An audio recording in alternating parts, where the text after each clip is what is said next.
Right now, as you're listening to this, sea levels are exactly where they're supposed to be. Coastlines sit where we expect them. The distance between continents feels fixed, permanent, like it's always been this way. But 12,000 years ago, if you could have looked down at Earth from space, you wouldn't have recognized it. It would have looked like an alien planet. Ice sheets 2 miles thick covered North America all the way down to where New York City is today. Europe was buried under glaciers stretching from Scandinavia to Germany. Asia, South America, massive portions of every continent locked under billions of tons of frozen water. The ice was so heavy it literally pressed the continents down, deforming the Earth's crust beneath its weight, and it had been this way for over 100,000 years. Then something happened, something that would transform the entire planet in just a few thousand years. The ice began to melt, not slowly, not gradually, catastrophically. What followed was the most dramatic transformation Earth had experienced since the extinction of the dinosaurs. Sea levels rose over 400 feet. Entire subcontinents disappeared beneath the waves. Massive floods carved new landscapes. Climate patterns shifted violently, and countless species, animals that had survived for millions of years, suddenly vanished forever. Giant ground sloths, saber-toothed cats, woolly mammoths, dire wolves, all gone within a geological eye blink. If you're using this to fall asleep, that's exactly why I make these videos. So maybe subscribe and tell me where you are and what time it is. I read the comments and it's wild. Tokyo at dawn, Texas at midnight, London at lunch. All trying to drift off to the same story. Here's what makes this period so fascinating and so mysterious. We know the Ice Age ended. Obviously, right? We're not living under mile-thick glaciers, but what triggered it? What turned Earth from a frozen wasteland into the world we know today? And why did it happen so fast? Scientists have been piecing together this puzzle for decades, drilling ice cores in Antarctica, analyzing sediment layers at the bottom of oceans, studying cave formations and ancient pollen trapped in rock. And what they've discovered is way more dramatic than anyone imagined. The end of the Ice Age wasn't a gentle warming, like turning up a thermostat. It was chaos. Sudden temperature spikes followed by equally sudden freezing periods. Meltwater floods so enormous they make modern tsunamis look like ripples in a bathtub. Sea level rises so rapid that human lifespans would have witnessed entire coastlines disappear. Imagine being a human 12,000 years ago. Your ancestors had lived in the same region for thousands of years. They knew every hunting ground, every water source, every shelter. Then, within a single lifetime, everything changes. The lands you hunted on are flooding. The animals you depended on are dying out. The climate is becoming unpredictable, violent. You have to move to adapt or die. And here's the really mind-blowing part. This period, this moment of catastrophic transformation, this is when human civilization as we know it began, not despite the chaos, but because of it. The end of the Ice Age forced humans to develop agriculture, to build permanent settlements, to create new technologies. Everything that defines modern human society, cities, farming, writing, complex social structures, all of it emerged in the aftermath of the Great Melt. This is the story of the most dramatic climate change event in human history. Not something that might happen in our future, but something that already happened, something we survived, something that made us who we are. We're going to explore what the world looked like when it was frozen, what triggered the Great Thaw, and what happened when billions of tons of ice turned to water and flooded across the planet. We'll discover lost lands swallowed by rising seas, encounter extinct giants that walked the earth just 12,000 years ago, and follow human populations as they adapted to a world transforming before their eyes. The Ice Age didn't just end, it exploded, and we're still living in the world it created. To understand what happened when the Ice Ages ended, you first need to understand just how different the world was when they were at their peak. And I mean radically different. Not just colder, not just icier, but a fundamentally alien planet that would be barely recognizable if you could somehow travel back and see it. We're talking about the last glacial maximum. The LGM to scientists who study it obsessively.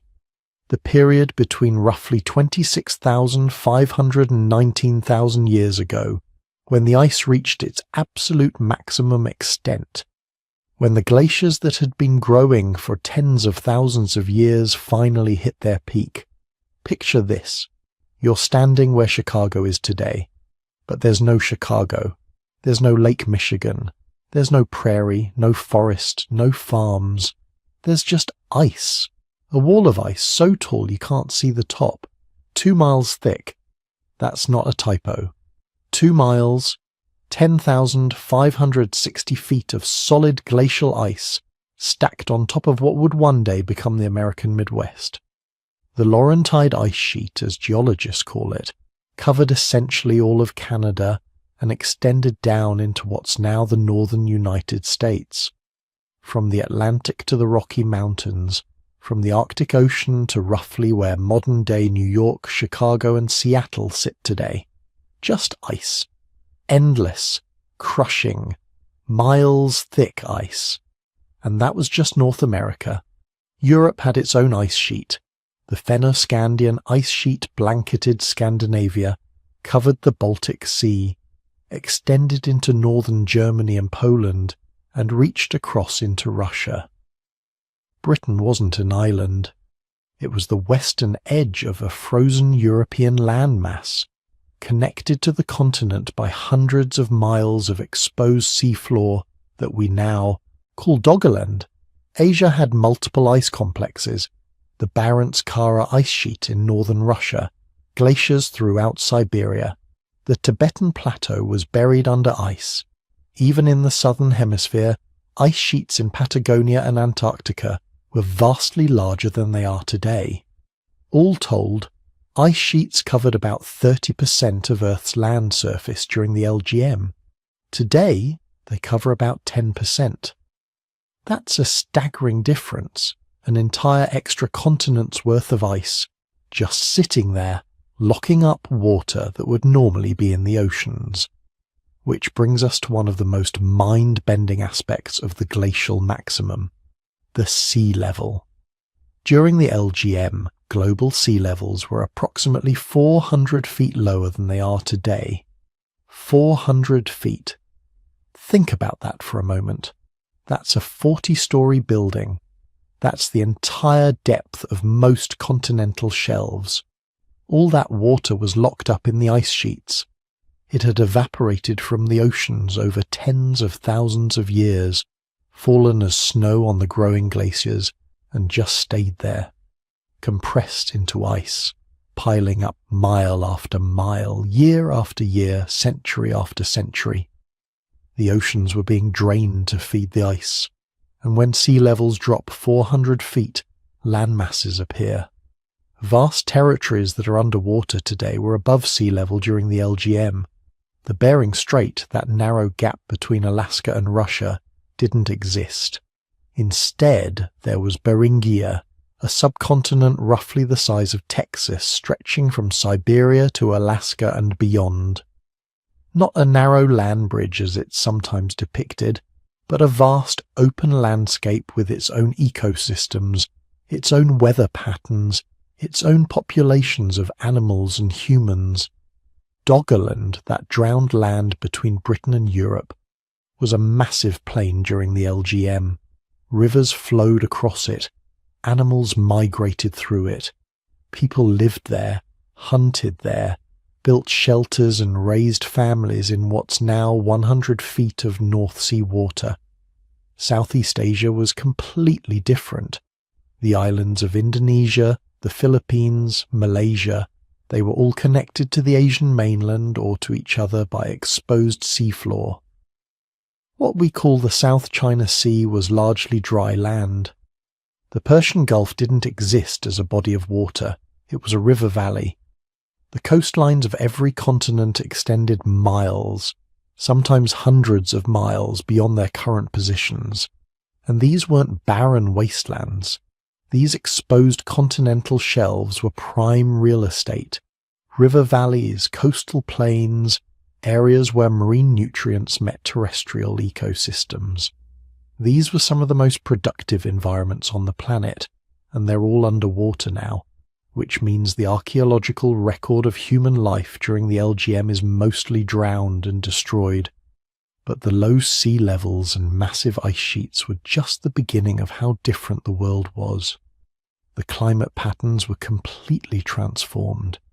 The jet streams, those rivers of air that drive weather systems across the planet, were pushed far to the south by the massive ice sheets. This created climate zones that have no modern equivalent. Much of what's now temperate North America was a polar desert.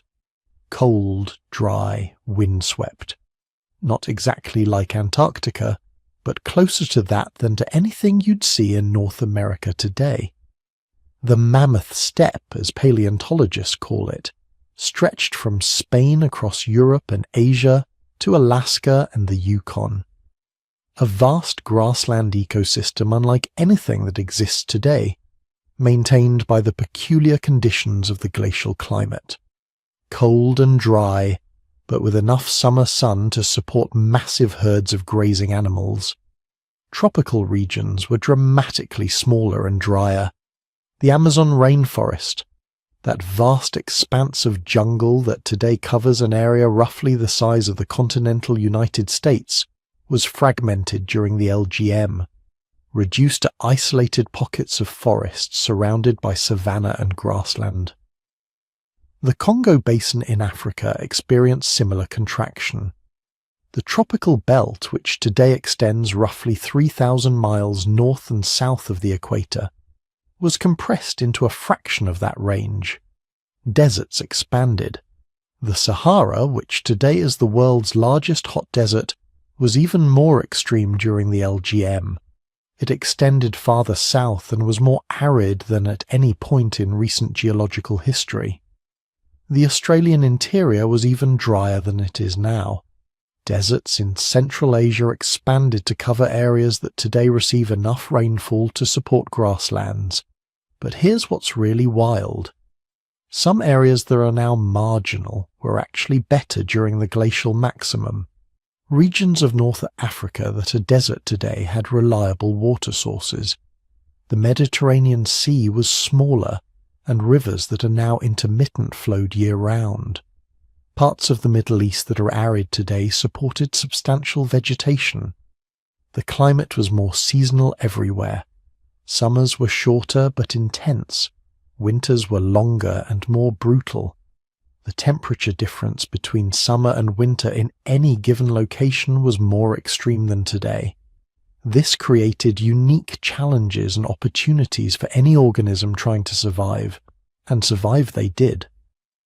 The megafauna of the last ice age were the most spectacular assemblage of large animals Earth had seen since the age of dinosaurs. Woolly mammoths, standing 11 feet at the shoulder, covered in thick fur with curved tusks up to 16 feet long, roamed across the Mammoth Steppe in vast herds. Their slightly smaller cousins, the woolly rhinoceros, browsed alongside them. In North America, mastodons occupied the forested regions south of the ice sheets. Giant ground sloths, some as tall as 20 feet when standing upright, browsed on tree leaves. Glyptodonts, basically armadillo-like creatures the size of small cars, wandered the grasslands. Saber-toothed cats, including the famous Smilodon with its 7-inch fangs, ambushed prey at waterholes and kill sites. Short-faced bears, the largest carnivorous land. Mammals that have ever existed stood 12 feet tall on their hind legs and may have weighed up to 2,000 pounds. They were fast too, possibly capable of outrunning horses. Giant beavers, as large as modern black bears, built dams and lodges in the ice-marginal lakes and rivers. In Europe and Asia, cave bears, cave lions, and cave hyenas competed with early humans for shelter and resources. Giant deer with antlers spanning 12 feet from tip to tip roamed the forests. Steppe bison, larger and more robust than modern bison, formed the base of the food chain across the grasslands. These weren't relict populations clinging to existence. They were thriving. The mammoth steppe supported animal biomass densities that rivaled or exceeded those of modern African savannas. Herds of thousands of animals migrating across continental distances, predator populations that would seem impossible today. And living among these giants were humans, not many of them. The total global human population during the LGM was probably somewhere between 1 and 10 million individuals. For comparison, that's roughly the population of modern New York City, spread across the entire planet. We were rare, scattered, living in small groups in the few places that could sustain us. But we were also remarkably sophisticated. The humans of the LGM weren't primitive cave dwellers cowering from the cold. They were highly adapted specialists with technologies and survival strategies that would have amazed their ancestors from just 50,000 years earlier. They had developed tailored clothing, not just animal skins draped over their bodies, but carefully sewn garments designed to trap heat and shed moisture. Parkas, pants, boots, mittens. Archaeological evidence from Siberian sites shows bone needles, thread made from animal sinew, and clothing patterns that wouldn't look entirely out of place in a modern Arctic expedition. They had sophisticated shelter technologies, not just natural caves, although they used those when available, but constructed dwellings.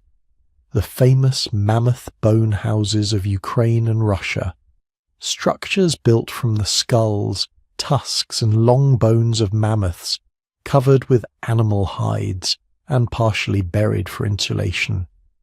Some of these structures were substantial, capable of housing extended families through brutal winters. Their tools were specialized and effective, carefully designed spear points for different types of prey, specialized butchering tools, hafted implements that maximized mechanical advantage. They had invented the spear thrower or atlatl, which effectively extended the human arm and allowed them to launch projectiles with enough force to penetrate mammoth hide. They knew how to find and exploit the resources that existed in that frozen world. They tracked animal migrations across hundreds of miles. They knew which plants remained edible through winter. They understood ice, how it formed, where it was safe to cross, where meltwater would appear in spring. They could read weather patterns, predict storms, find shelter when conditions became impossible. Most importantly, they maintained social networks across vast distances. Groups separated by hundreds of miles stayed in contact, traded raw materials and finished goods, shared information about resources and dangers, and exchanged members to maintain genetic diversity.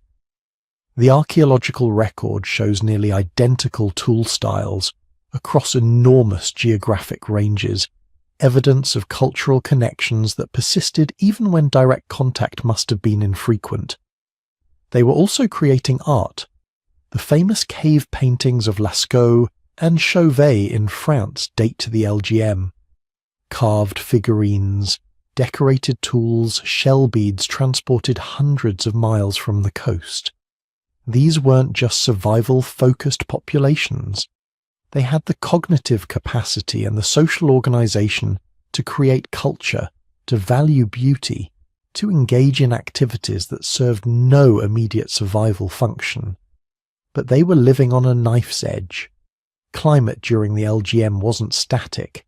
It fluctuated on decadal and century timescales. A few bad years could mean starvation for an entire group. A shift in animal migration routes could force abandonment of territories that had been occupied for generations. The ice sheets themselves were dynamic. They advanced and retreated on local scales. Meltwater lakes formed along their margins, sometimes catastrophically draining and reshaping entire landscapes. Glacial winds, katabatic flows of dense cold air sliding off the ice sheets, created local weather conditions that could drop temperatures 50 degrees in a matter of hours, and always, pressing down with the weight of millions of cubic miles of ice, the glaciers were reshaping the continents beneath them. The bedrock was actually sinking under the load, depressing the Earth's crust hundreds of feet in some places. This geological process, called isostatic depression, was storing up potential energy that would eventually reshape coastlines when the ice finally retreated. But the humans of the LGM didn't know any of that. They didn't know they were living at the peak of the last ice age. They couldn't have conceived that the ice sheets had a beginning or would have an end. The glaciers had been there longer than any human memory, longer than any story passed down through generations. They were simply features of the landscape, as permanent as mountains. Except they weren't permanent. Because even as human populations adapted to life in the frozen world, even as megafauna herds thundered across the mammoth steppe, even as the ice sheets reached their maximum extent, forces beyond anyone's comprehension were already in motion. The Earth's orbit was shifting. The planet's axial tilt was changing. Solar radiation patterns were being redistributed across the globe. And these astronomical changes, operating on timescales of tens of thousands of years, were about to flip a switch on Earth's climate system. The world under ice was about to begin melting, and when it did, everything would change. So you're living 20,000 years ago. Ice sheets tower over the landscape, miles thick in places, covering a third of the planet's land surface. Your ancestors have known nothing but cold for thousands of generations. The world has always been ice, will always be ice. Except it won't, because something is about to change. Something that has nothing to do with humans, nothing to do with any single event, but everything to do with how our planet moves through space. Here's the thing about Earth. It doesn't just sit still spinning on a perfect axis in a perfect circle around the sun. It wobbles, it tilts, its orbit stretches and contracts like a slow-motion cosmic dance that takes tens of thousands of years to complete. And these tiny variations in how our planet moves, these barely perceptible changes in our relationship to the sun, they control ice ages. They control when ice sheets grow and when they die. They control in a very real sense whether civilization is even possible. The Serbian mathematician Milutin Milankovic figured this out in the 1920s, calculating by hand the complex interactions of Earth's orbital variations. Nobody believed him at first. The changes seemed too small, too subtle to matter. But he was right. And around 18,000 years ago, those orbital variations began shifting in a way that would melt the world. Three main cycles were converging.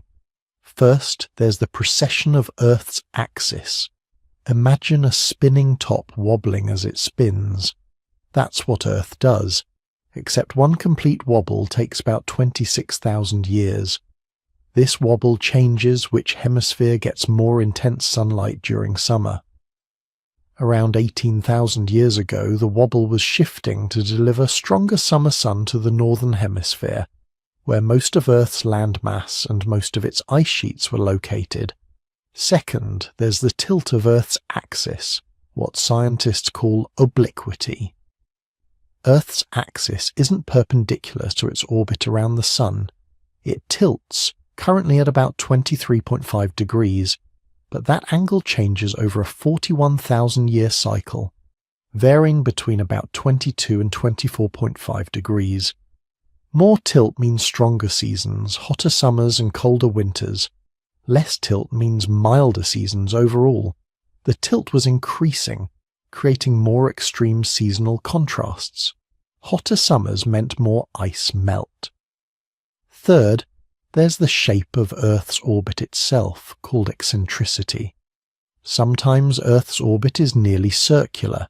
Sometimes it's more elliptical, more oval-shaped. The cycle takes about 100,000 years, and it affects how much the distance between Earth and the Sun varies throughout the year. The orbit was becoming more elliptical, creating greater variation in solar energy received at different times of year. Individually, each of these cycles creates relatively small changes in solar radiation, a few percentage points difference in summer sunshine, nothing dramatic. But here's where it gets interesting. They don't work individually. They interact, they amplify each other, and around 18,000 years ago, all three cycles were aligning to maximize summer solar radiation in the northern hemisphere. This wasn't a sudden switch. There was no single day when someone looked up and said, "Hey, it's warmer today."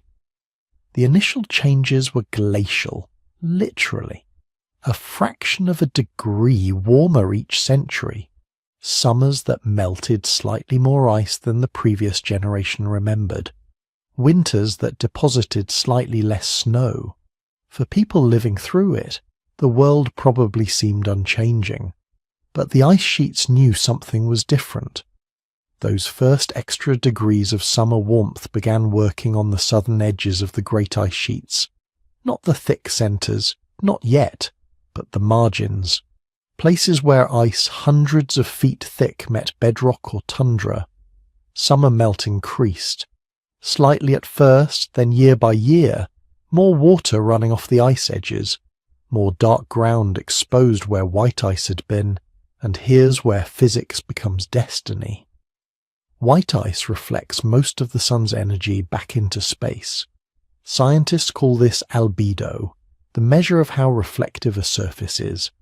Fresh snow can reflect up to 90% of incoming solar radiation, but dark soil, dark rock, dark vegetation, they absorb 80–90% of that energy, converting it to heat. So every square mile of ice that melted exposed dark ground that absorbed more heat, which melted more ice, which exposed more dark ground. A feedback loop. Not a gentle slope, but an accelerating spiral. The same thing was happening in the oceans. Ice-covered seas reflect sunlight. Open water absorbs it. As sea ice began retreating, dark ocean absorbed more solar energy, warming the water, melting more ice. The Arctic Ocean was becoming a heat engine, storing summer warmth and releasing it gradually through winter, preventing ice from reforming as extensively as it had before. But the most important feedback loop was happening in the atmosphere itself. Ice sheets lock up water. When they grow, they take water out of the ocean and trap it on land as ice. When they melt, they release that water back, but they also release air, ancient air trapped as bubbles when the snow first fell and compressed into ice, and that air contains carbon dioxide.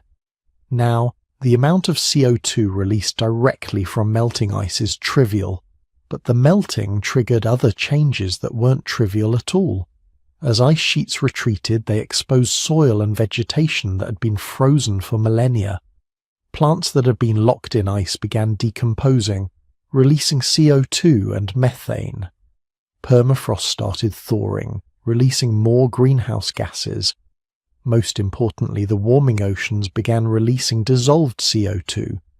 Cold water holds more CO2 than warm water, so as the oceans warmed, they released massive amounts of carbon dioxide into the atmosphere. Ice core records from Antarctica show this clearly.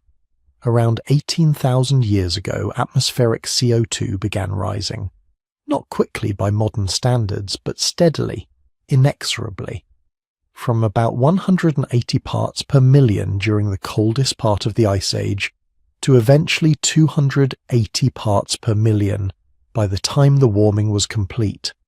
That extra 100 ppm of CO2 trapped additional heat, warming the planet further, melting more ice, releasing more CO2. Another feedback loop, another accelerating spiral. The ocean currents were changing too. During the Ice Age maximum, ocean circulation had slowed dramatically. The great conveyor belt of currents that normally moves heat from the equator to the poles had been disrupted by cold, fresh meltwater from ice sheets diluting the salty North Atlantic water that normally sinks and drives global circulation. But as the warming accelerated, the circulation began strengthening again.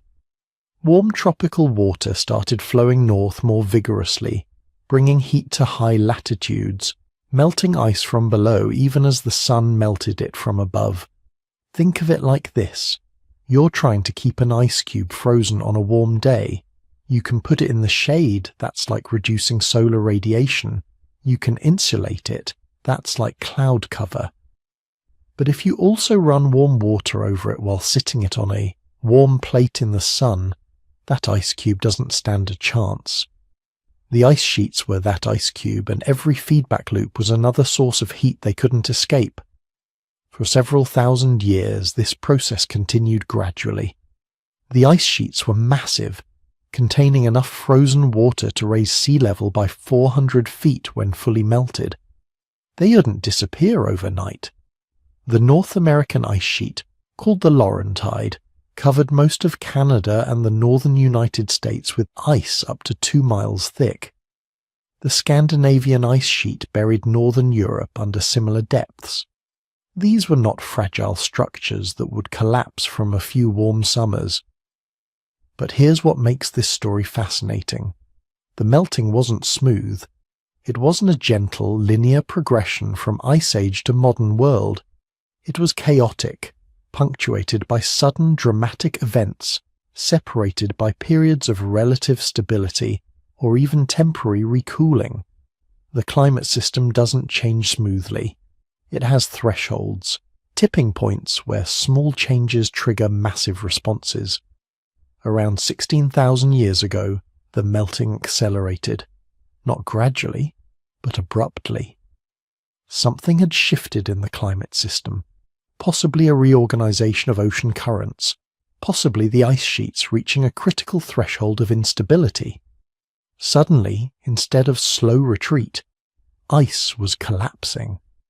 Glaciers that had been stable for millennia began surging forward, breaking apart, carving massive icebergs into the ocean. Sea level, which had been rising slowly, began jumping upward in pulses that would reshape coastlines in decades rather than centuries. Then just as suddenly the warming would pause. Sometimes it would even reverse temporarily, with ice advancing again for a few centuries before the overall warming trend reasserted itself. These weren't gentle fluctuations. These were whiplash climate shifts that would have been terrifying to experience. Imagine living through a period when the climate was warming, forests expanding, resources becoming more abundant, only to have it suddenly reverse. Cold, slamming back, winters becoming brutal again, the brief abundance vanishing. The climate was no longer stable. It was thrashing between states, like a system trying to find a new equilibrium, but overshooting repeatedly. And the worst of these reversals was still to come. But for now, around 15,000 years ago, the warming was winning. The ice sheets were in full retreat, not collapsing entirely, but shrinking year by year, century by century. Meltwater was pouring off them in volumes hard to comprehend.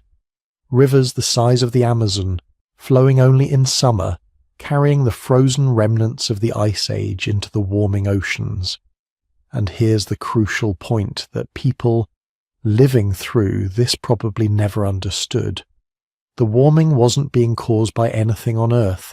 It wasn't volcanic eruptions, wasn't changes in the sun's energy output, wasn't anything happening in the atmosphere or oceans. The root cause was orbital mechanics. the dance of Earth through space, cycles that had repeated for millions of years. The ice ages came and went on a schedule determined by celestial mechanics, as regular and predictable as eclipses. But the effects of those small orbital changes were being massively amplified by feedback loops. The initial warming from increased summer sunshine was tiny, barely enough to notice. But each small change triggered responses that triggered more responses, cascading through the climate system, turning a gentle nudge into an overwhelming transformation. The Ice Age was ending not because Earth wanted it to end, but because physics demanded it. Because orbital mechanics had aligned in a way that made ice sheets untenable. Because feedback loops, once started, become self-sustaining.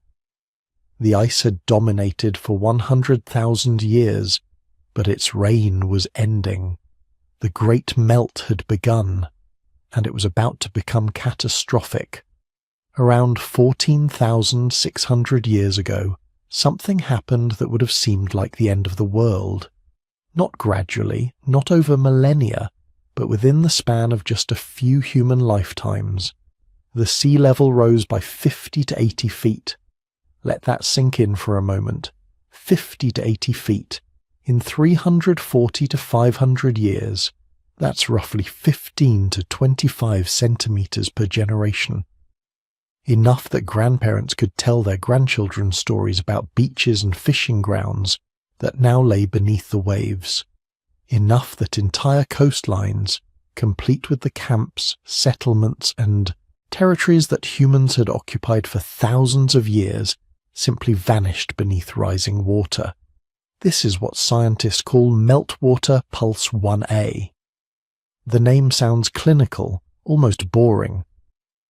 But what it describes is one of the most catastrophic events in recent Earth history, a planetary-scale flood that redrew the map of the world and may have been seared into human cultural memory so deeply that we're still telling stories about it today. Because here's the thing about meltwater pulse 1A. It wasn't supposed to happen. Well, not like that anyway. Climate scientists studying the end of the Ice Age expected a gradual warming, a slow retreat of glaciers over thousands of years. What they found instead was evidence of multiple sudden lurches, periods when the melting accelerated dramatically, when ice sheets that had seemed stable for millennia suddenly collapsed, dumping staggering volumes of fresh water into the world's oceans. Pulse 1A was the first of these events, and it was absolutely massive. To understand what happened, you have to picture the world as it existed 15,000 years ago. The great ice sheets that covered northern North America and Europe were beginning to retreat, but they were still enormous. The Laurentide ice sheet alone, which covered most of Canada and reached down into what's now the northern United States, was up to 2 miles thick in places. That's ice piled so high that if you stood at its base and looked up, you literally couldn't see the top. These ice sheets contained incomprehensible amounts of water, enough to lower global sea levels by 400 feet compared to today. Enough that you could walk from Asia to North America across the Bering Land Bridge. Enough that Indonesia, the Philippines, and mainland Asia were all connected by dry land. Enough that the entire Persian Gulf was an empty river valley. Then something happened. We're still not entirely sure what. The leading theory is that massive sections of the Antarctic ice sheet suddenly destabilized and collapsed. We're talking about ice shelves the size of entire countries breaking free and sliding into the Southern Ocean. The evidence comes from sediment cores taken from the ocean floor around Antarctica, which show massive deposits of ice-rafted debris, rocks and soil that had been frozen inside glaciers for thousands of years, suddenly dumped into the ocean as the ice melted. But Antarctica probably wasn't the only culprit. At the same time, the great ice sheets in North America were developing catastrophic weaknesses. As temperatures rose, meltwater began pooling on top of the ice and along its edges. This water acted like lubricant, allowing huge sections of ice to slide toward the ocean faster than they could melt. Even more dramatically, enormous glacial lakes formed where ice dams held back the meltwater. These weren't small ponds.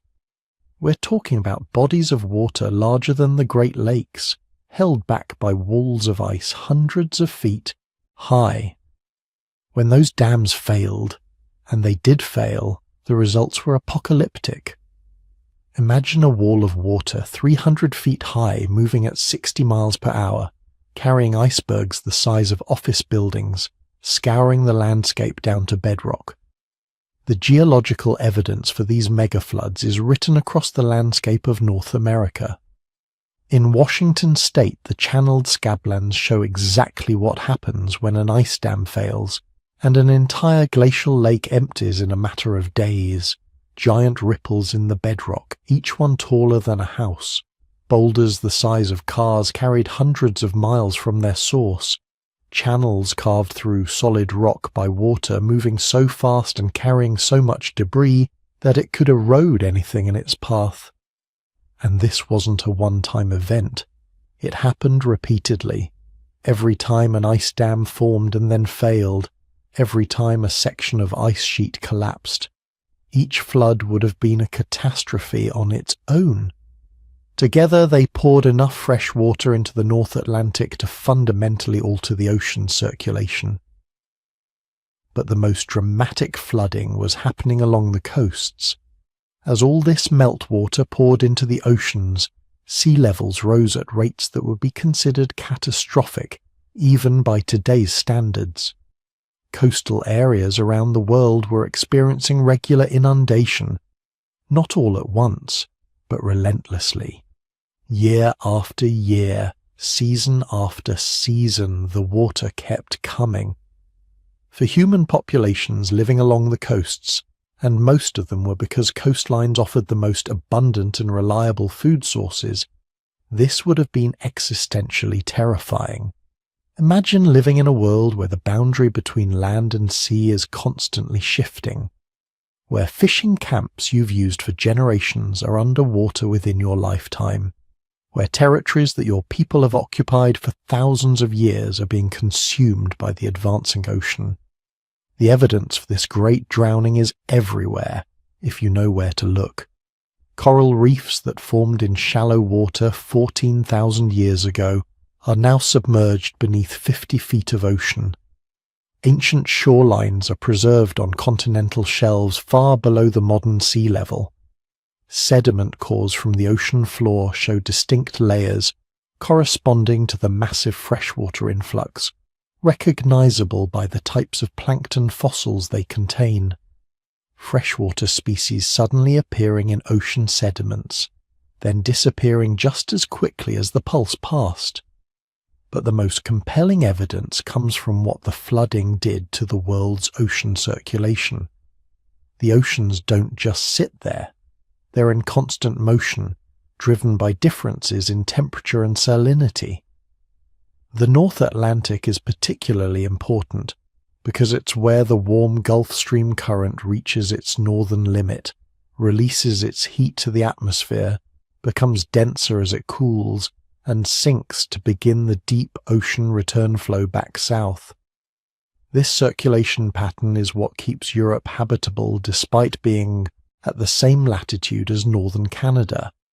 When Meltwater Pulse 1A dumped massive amounts of fresh water into the North Atlantic, it disrupted this entire system.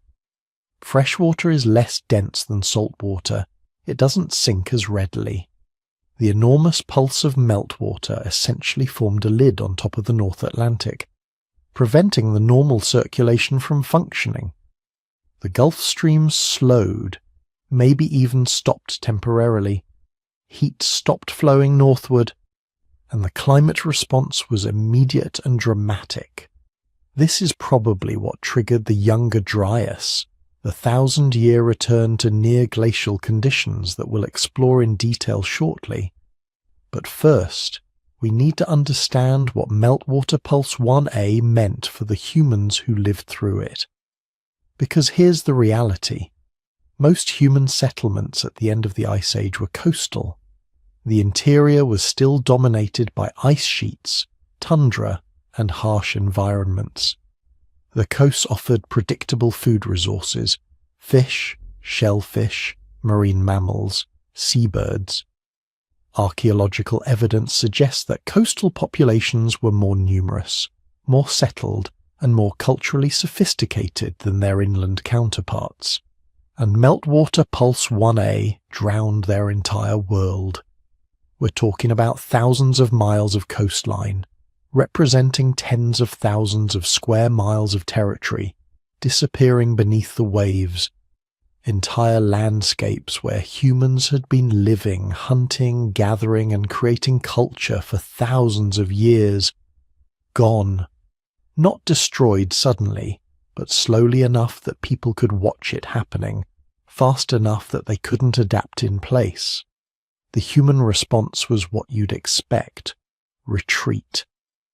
Populations moved inland, seeking higher ground, competing for territories that were already occupied. This would have created resource pressure, conflict, forced migrations. Groups that had been separated by geography suddenly found themselves in contact, competition, and sometimes conflict. But it also created something else: stories. Every human culture on Earth has flood myths. The biblical Noah's Ark is probably the most famous in Western culture, but it's hardly unique. The Epic of Gilgamesh from ancient Mesopotamia describes a catastrophic flood that destroys the world. Hindu texts describe Manu, who survives a great flood and rebuilds humanity. Aboriginal Australian stories tell of times when the sea rose and drowned coastal lands. Pacific Islander traditions preserve detailed knowledge of islands and coastlines that now lie beneath the waves. For decades, scholars dismissed these as pure mythology, symbolic rather than historical. But what if they're not? What if they're cultural memories of real events, passed down through hundreds of generations? Meltwater Pulse 1a happened within the time frame of modern human history. We were there. We watched the coasts drown. We experienced the terror of rising waters that wouldn't stop. We told our children about the lands that lay beneath the waves, and they told their children, and those stories evolved and morphed over thousands of years but never quite disappeared. The scale of Meltwater Pulse 1a is difficult to comprehend from our modern perspective. We think of sea level rise as a future threat, something measured in millimeters per year, something that happens slowly enough for societies to adapt. But 14,600 years ago, people watched their world drown at rates 20 times faster than what we're experiencing today. They didn't have the scientific knowledge to understand what was happening. They couldn't know that it was ice melting thousands of miles away, that it was a global phenomenon, that it would eventually stop. All they knew was that the sea was rising, their lands were vanishing, and the world was fundamentally changing in ways that must have seemed supernatural. If you were living through it, if you watched the shoreline advance year after year, if you had to abandon settlement after settlement as the water kept coming, wouldn't it seem like the gods were angry? Wouldn't it seem like the world was ending?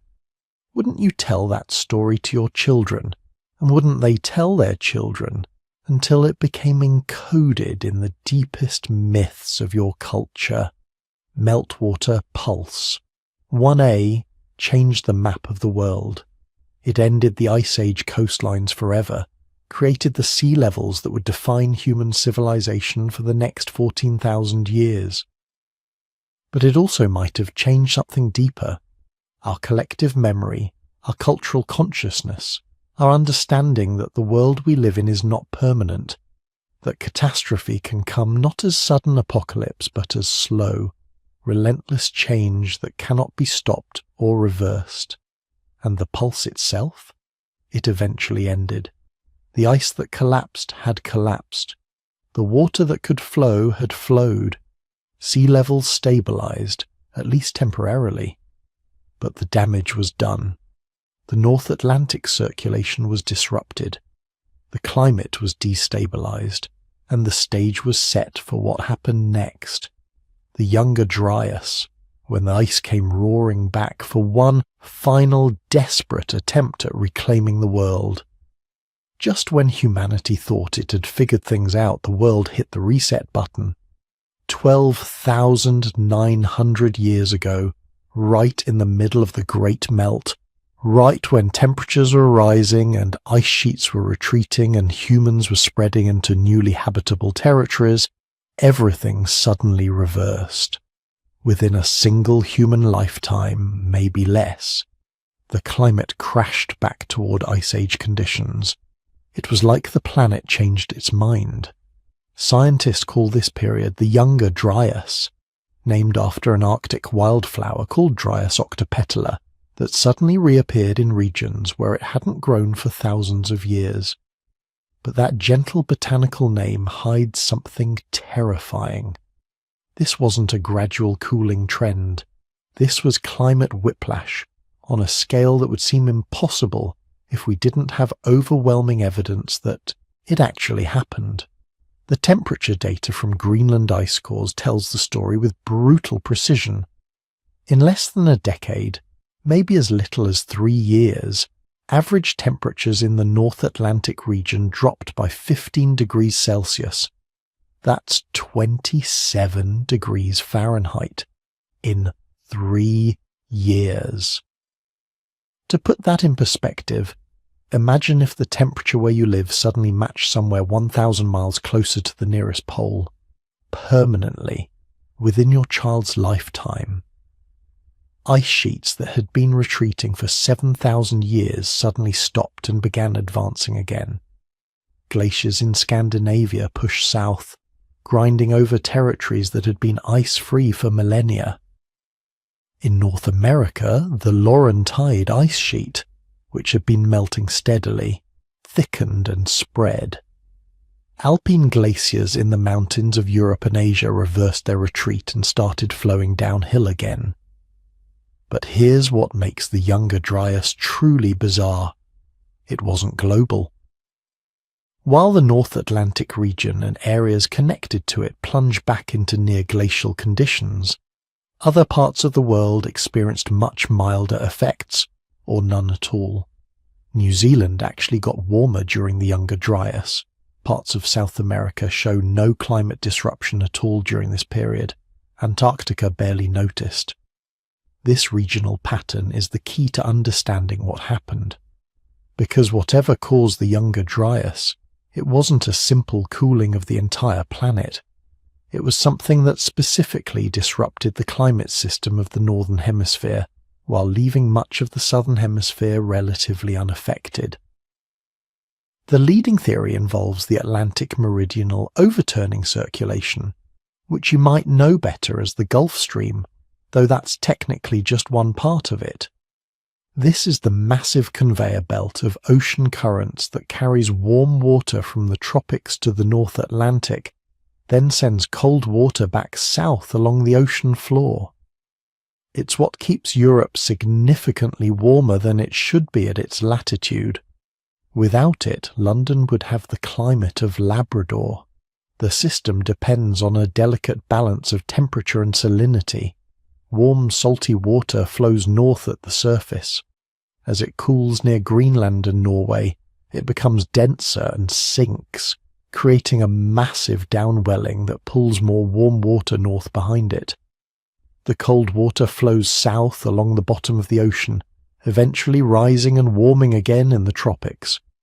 Round and round it goes, transferring enormous amounts of heat from the equator to the Arctic.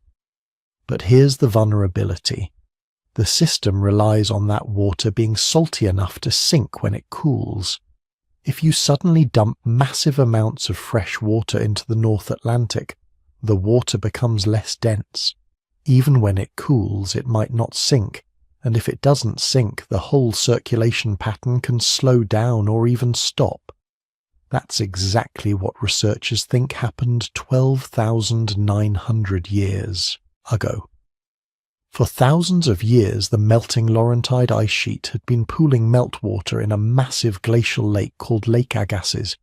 This thing was enormous, covering much of what's now Manitoba, Ontario, Saskatchewan, and parts of the northern United States.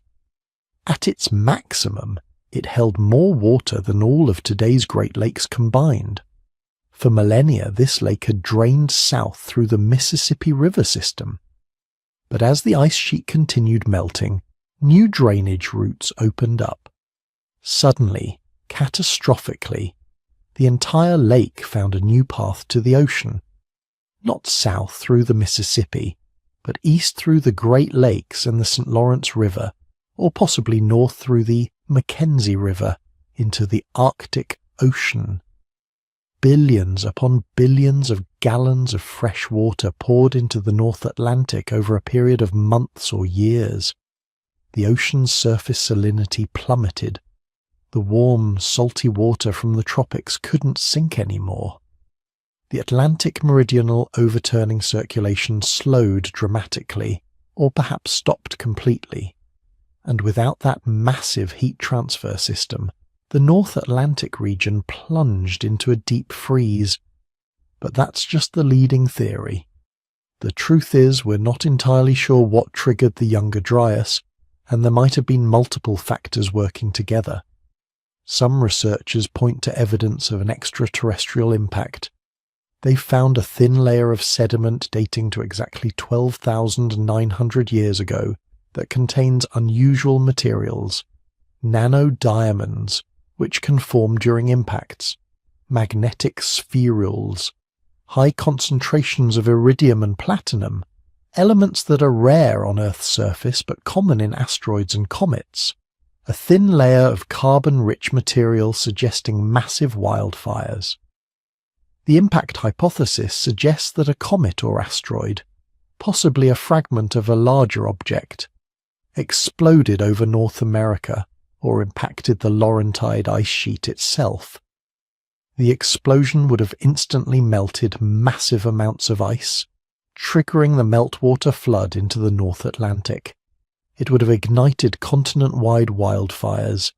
The impact debris thrown into the atmosphere could have blocked sunlight, causing rapid cooling. The evidence is controversial. Some scientists argue the materials in that sediment layer can be explained by other processes: wildfires, volcanic eruptions, terrestrial impacts of space dust. The debate continues, but the timing is suspicious. That layer appears at exactly the moment when the climate crashed. Others point to volcanic activity.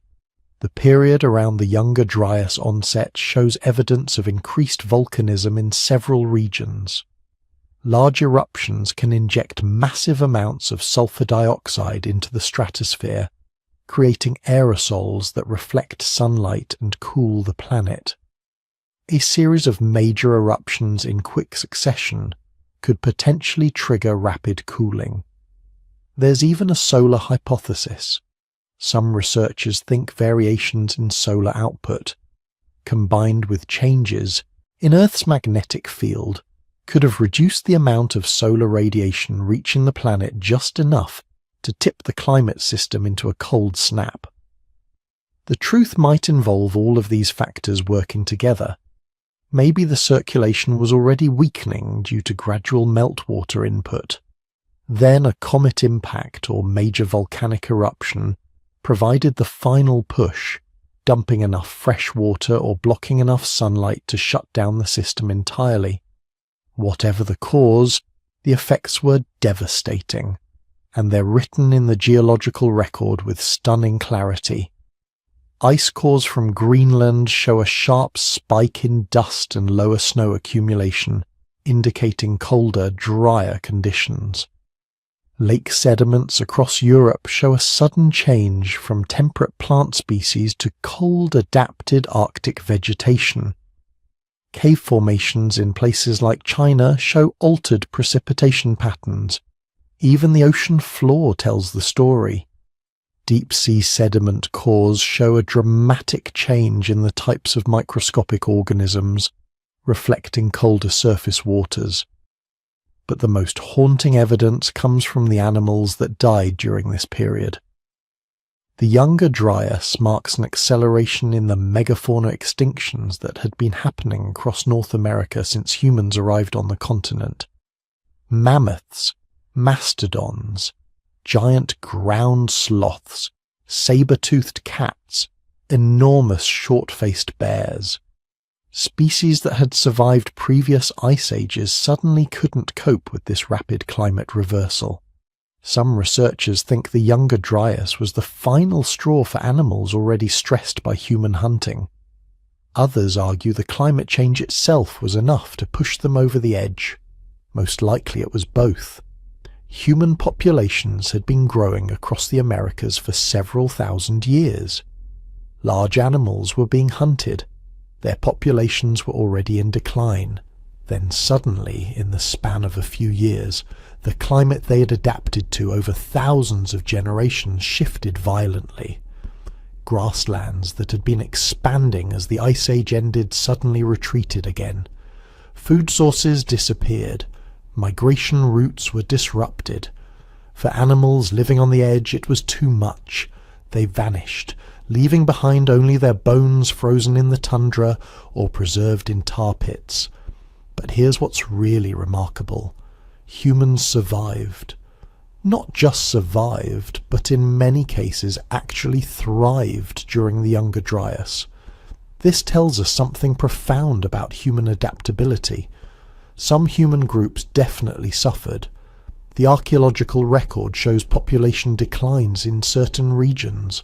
Sites that had been occupied for generations were suddenly abandoned. Trade networks that had connected distant communities broke down. Some cultural traditions simply disappeared, probably along with the people who practiced them. But other groups adapted quickly. In the Middle East, there's evidence that the Younger Dryas actually accelerated the development of agriculture. As wild food sources became less reliable, people were forced to invest more effort in cultivating and managing plant resources. The first permanent agricultural settlements appear right at the end of the Younger Dryas period, as if the climate crisis had pushed people to develop new survival strategies. In North America, groups adapted by becoming more mobile, following game animals as they moved in response to shifting vegetation zones. Tool technologies changed to reflect new hunting strategies. In Europe, people moved to coastal areas where marine resources provided more reliable food sources than terrestrial hunting. The Younger Dryas became a filter, selecting for human groups that were flexible, innovative, and capable of rapid cultural change. Those who could adapt their strategies quickly survived and flourished. Those who couldn't disappeared from history. For 1,200 years, this cold snap persisted. 12 centuries of returned Ice Age conditions. Multiple generations lived and died, never knowing anything except the cold. Grandparents told stories about a warmer time when the ice retreated and grasslands expanded, but young people must have wondered if those stories were just myths. And then, just as suddenly as it began, the Younger Dryas ended. 11,700 years ago, within a span of perhaps 50 years, temperatures rocketed upward again. Ice cores from Greenland show warming of 10 degrees Celsius in a single decade. The Atlantic circulation restarted. Warm water began flowing north again. Ice sheets resumed their retreat, this time for good. Nobody knows exactly what triggered the end either. Maybe the ocean's salinity gradually recovered as the fresh water dispersed. Maybe the ice dam holding back another glacial lake finally broke, but this time the resulting circulation changes actually helped restart the system rather than shut it down. Maybe it was just the natural end of whatever cycle had caused the cold period in the first place. But whatever the cause, the result was definitive. The Younger Dryas was over. The Ice Age was finally, truly done. The Holocene epoch, our current geological period, had begun. The world humanity would come to dominate, the climate we would build civilizations within, the environmental conditions we've known for all of recorded history. All of it started in that moment 11,700 years ago, when the ice stopped returning and the warmth came back to stay. But the damage was done. The world that emerged from the Younger Dryas was fundamentally different from the one that had existed before it, and the stage was set for the next great transformation. The drowning of the old world and the birth of the new. But here's what most people don't understand about the end of the Ice Age. It wasn't just the glaciers melting, it wasn't just the mammoths dying, it was the drowning of entire worlds, lands that had been home to thousands, maybe millions of people for tens of thousands of years, gone, swallowed by rising seas that came so slowly they were almost invisible, generation by generation, yet so unstoppably that nothing could save them. We're talking about approximately 400 feet of sea level rise. 400 feet. Picture a 40-story building. Now imagine the ocean climbing from ground level to the roof over the course of 10,000 years. That's about half an inch per year on average. Doesn't sound like much, does it? But here's the thing about coastal areas. They're not steep cliffs dropping straight into the ocean. They're gentle slopes, shallow continental shelves that extend for miles. When the water rises half an inch, it doesn't just climb up the beach half an inch. It floods inland by yards, sometimes miles, depending on the terrain. And it never stops. Year after year, generation after generation, the water keeps coming. The beach your great-great-grandparents knew, gone. The fishing grounds your grandparents relied on, underwater. The settlements your parents were born in, abandoned to the waves.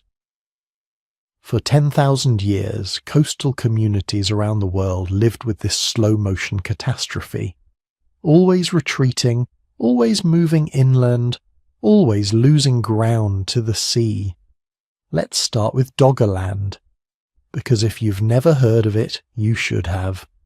It was one of the richest, most productive landscapes in Ice Age Europe. A vast plain, roughly the size of modern Britain, stretching from what is now eastern England across to the Netherlands, Germany and Denmark. And it wasn't some frozen wasteland. During the Ice Age, with so much water locked up in glaciers, the North Sea was dry land. Rolling hills and river valleys, marshes and forests, teeming with game. Doggerland was the heartland of northern Europe. Archaeological evidence suggests it supported substantial human populations for thousands of years. People living in permanent settlements, exploiting rich coastal resources, hunting massive herds of reindeer and wild horses. The land was so productive that some researchers think Doggerland populations might have actually been larger and more prosperous than communities living on what is now mainland Europe. They had everything figured out: seasonal migration patterns to follow game, fishing grounds in the river's estuaries, trade networks connecting communities across hundreds of miles. For generation after generation after generation, this was home. But the seas were rising. Around 18,000 years ago, Doggerland was still completely dry. By 12,000 years ago, the southern edges were beginning to flood. By 10,000 years ago, it had become an increasingly narrow isthmus, a shrinking land bridge between Britain and Europe. The people living there had to keep moving. As the coastline advanced, communities would relocate inland, abandoning settlements that had been occupied for centuries. Archaeological sites that once sat comfortably inland gradually became coastal, then tidal, then submerged entirely. The richest hunting grounds disappeared first, then the river valleys filled with salt water, killing the freshwater fish populations. Forest turned to marsh, marsh to tidal flat to open sea. By 8,200 years ago, the process was almost complete.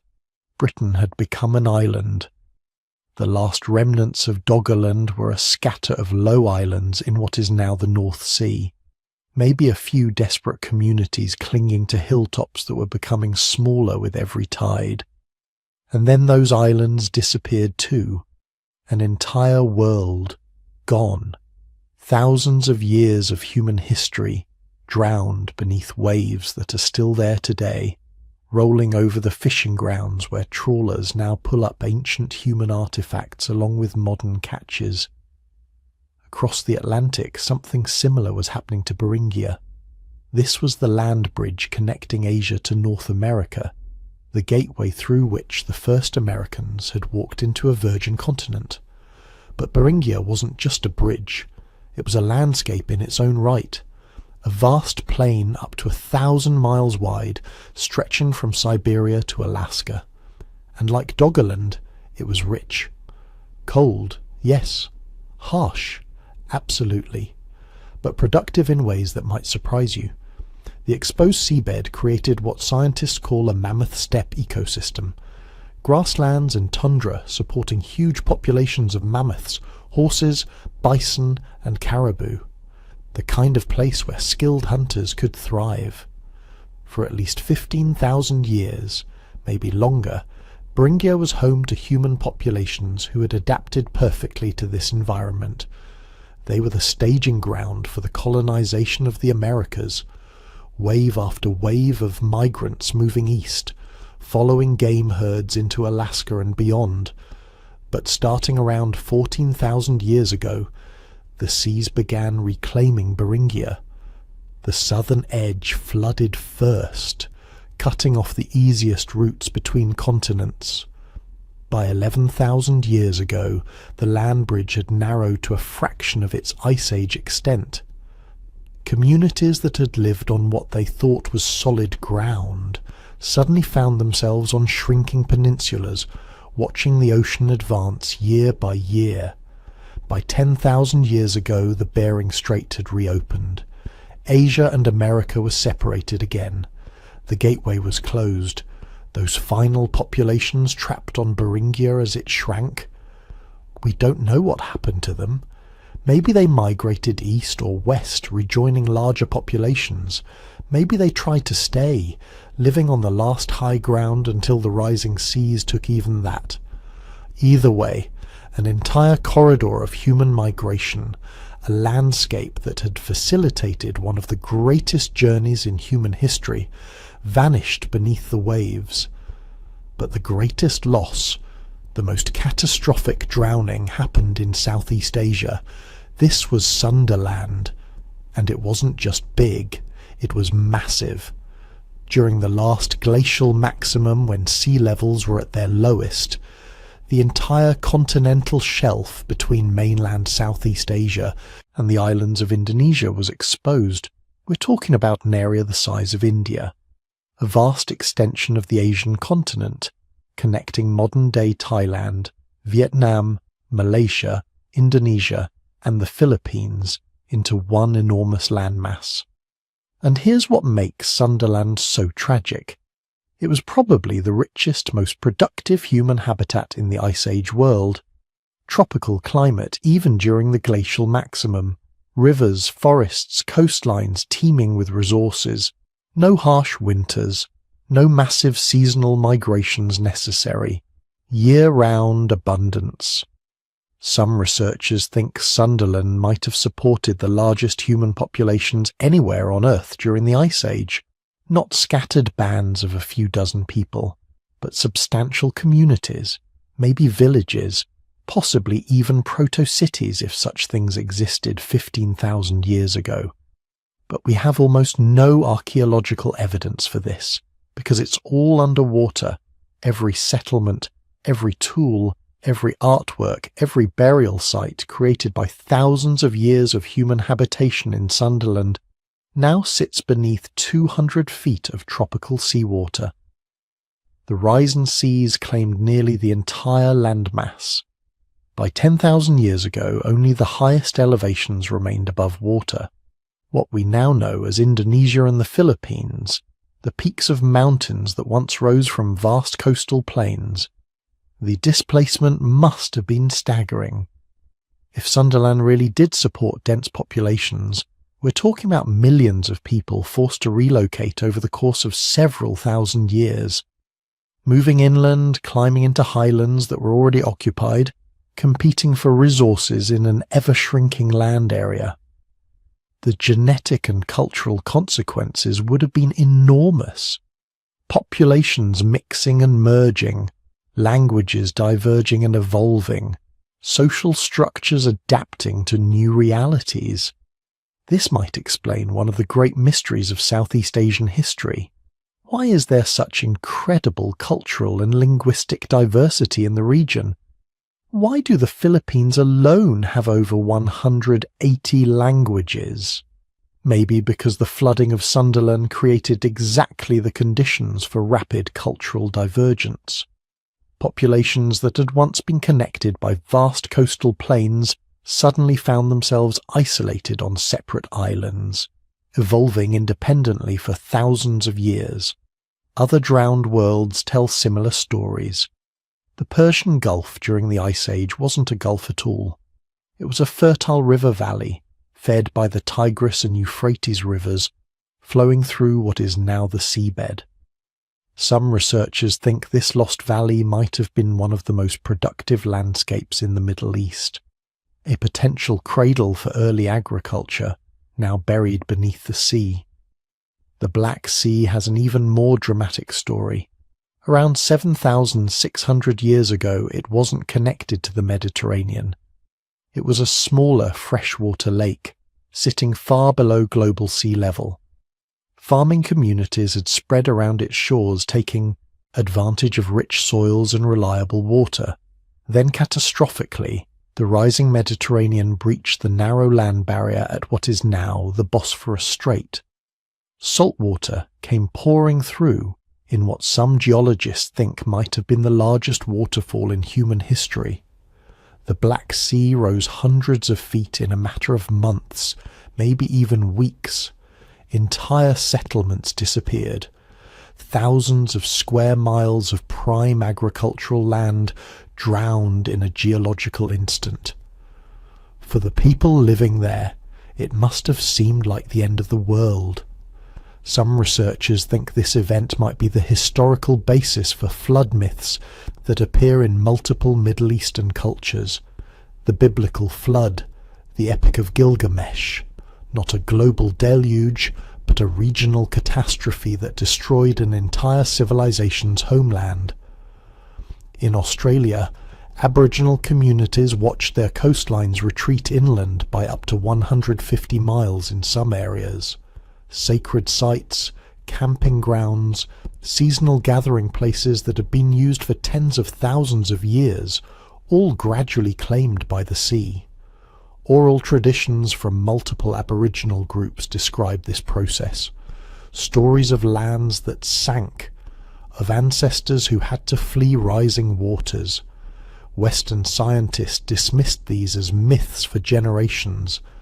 Now we know they're historical accounts, memories of real events preserved through 300 generations of storytelling. Modern archaeology is finally catching up. Underwater surveys of continental shelves around the world are discovering what coastal communities have suspected for decades. The seabed is full of human artifacts, stone tools, hearths, even structural remains. Off the coast of British Columbia, archaeologists have found human settlements dating to 14,000 years ago, now submerged under 150 feet of water. In the Mediterranean, divers regularly discover ancient coastlines, complete with the remains of Neolithic settlements. We're only beginning to understand what was lost. Every year, new underwater archaeological sites reveal more about the rich coastal cultures that once thrived on lands that are now sea floor. But the vast majority remains unexplored, buried under sediment, scattered by millennia of currents, inaccessible to all but the most sophisticated research expeditions. Think about what this means for our understanding of human history. We study Ice Age humans from their inland sites, caves and rock shelters, places that stayed dry as the seas rose. But these were probably marginal habitats, refuges rather than homes. The real centres of Ice Age culture were likely on the coasts, on the rich productive lands where ocean met land. And those are all underwater now. We're trying to understand human prehistory while missing most of the evidence. It's like trying to understand modern civilization by studying only mountain villages while ignoring all the coastal cities. The Great Drowning reshaped human geography in ways we're still living with. It concentrated populations inland, forcing migrations and cultural mixing on an unprecedented scale. It closed migration routes and created new barriers. It drowned thousands of years of coastal cultural development and forced humanity to start over in new territories. And it did all of this so gradually that no single generation fully understood what was happening. Just a slow, inexorable retreat. A world that kept getting smaller. A horizon that kept moving inland. For 10,000 years, until finally the seas stabilized at roughly their modern levels, the drowning stopped, the new world was revealed, and humanity had to figure out how to live on what was left. But something else was happening during the Great Thaw, something that would transform every ecosystem on the planet, something that's still affecting the world you live in today. The Ice Age giants were dying. Between 50,000 and 10,000 years ago, an extinction event unfolded that rivaled anything since the asteroid that killed the dinosaurs. Except this time, there was no asteroid, no volcanic super-eruption, no obvious single catastrophe. Just a steady, relentless disappearance of the largest land animals that had ever walked alongside humans. Start with North America. Before the ice began retreating, it was basically Pleistocene Park.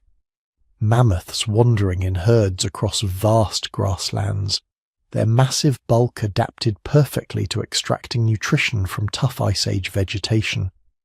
Mastodons browsing in spruce forests, using their straighter tusks to strip bark and break branches.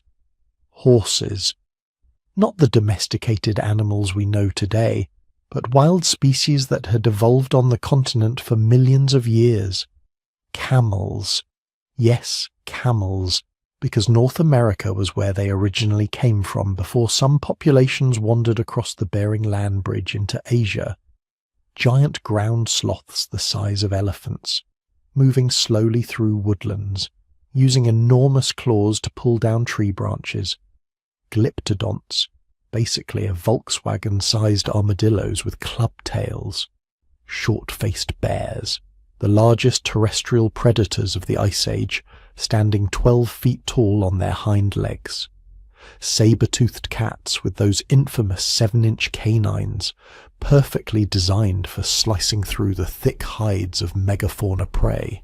And then, between 13,000 and 10,000 years ago, 80% of North America's large mammal genera vanished. Not declined, not reduced, vanished, completely extinct. South America suffered even worse. The continent had been isolated for millions of years, developing its own bizarre and wonderful collection of large animals, giant armadillos, terror birds, flightless predators standing 10 feet tall with beaks that could crush bone. Toxodon, massive rhino-like creatures that were actually more closely related to horses. South American horses, camels and llamas that had migrated down from the north. When the Ice Age ended, they all disappeared. The extinction rate in South America exceeded even North America's losses. Some estimates suggest up to 83 of the continent's large mammal genera went extinct within a few thousand years. But here's where the story gets complicated. The timing wasn't the same everywhere.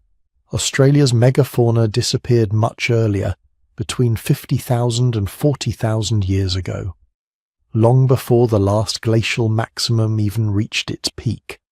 Giant wombats the size of rhinos, marsupial lions with opposable thumbs, Diprotodon, the largest marsupial that ever lived, weighing up to 6,000 pounds, a land crocodile that hunted on dry ground, massive flightless birds, all gone, thousands of years before the Great Thaw even began. Europe and Asia lost their megafauna too, but more gradually.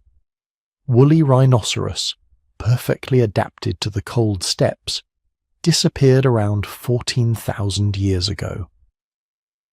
Cave bears, which had survived multiple ice age cycles, went extinct around 24,000 years ago. Giant deer with antlers spanning 12 feet. Cave hyenas, cave lions twice the size of modern African lions. The pattern was clear. The biggest animals were disappearing. But why?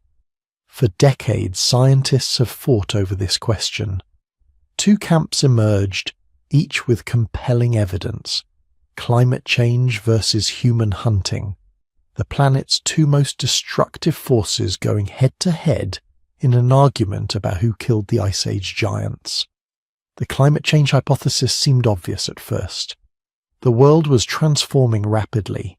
Temperatures rising, ice sheets melting, sea levels surging, entire ecosystems shifting hundreds of miles north as vegetation patterns changed. The mammoth steppe, that vast grassland that had supported enormous herbivore populations, was being replaced by forests and tundra. Different plants, different growing patterns, different nutritional value. Large animals are specialists. They evolve over millions of years to exploit specific resources in specific ways. Mammoths weren't just big elephants who happened to like the cold.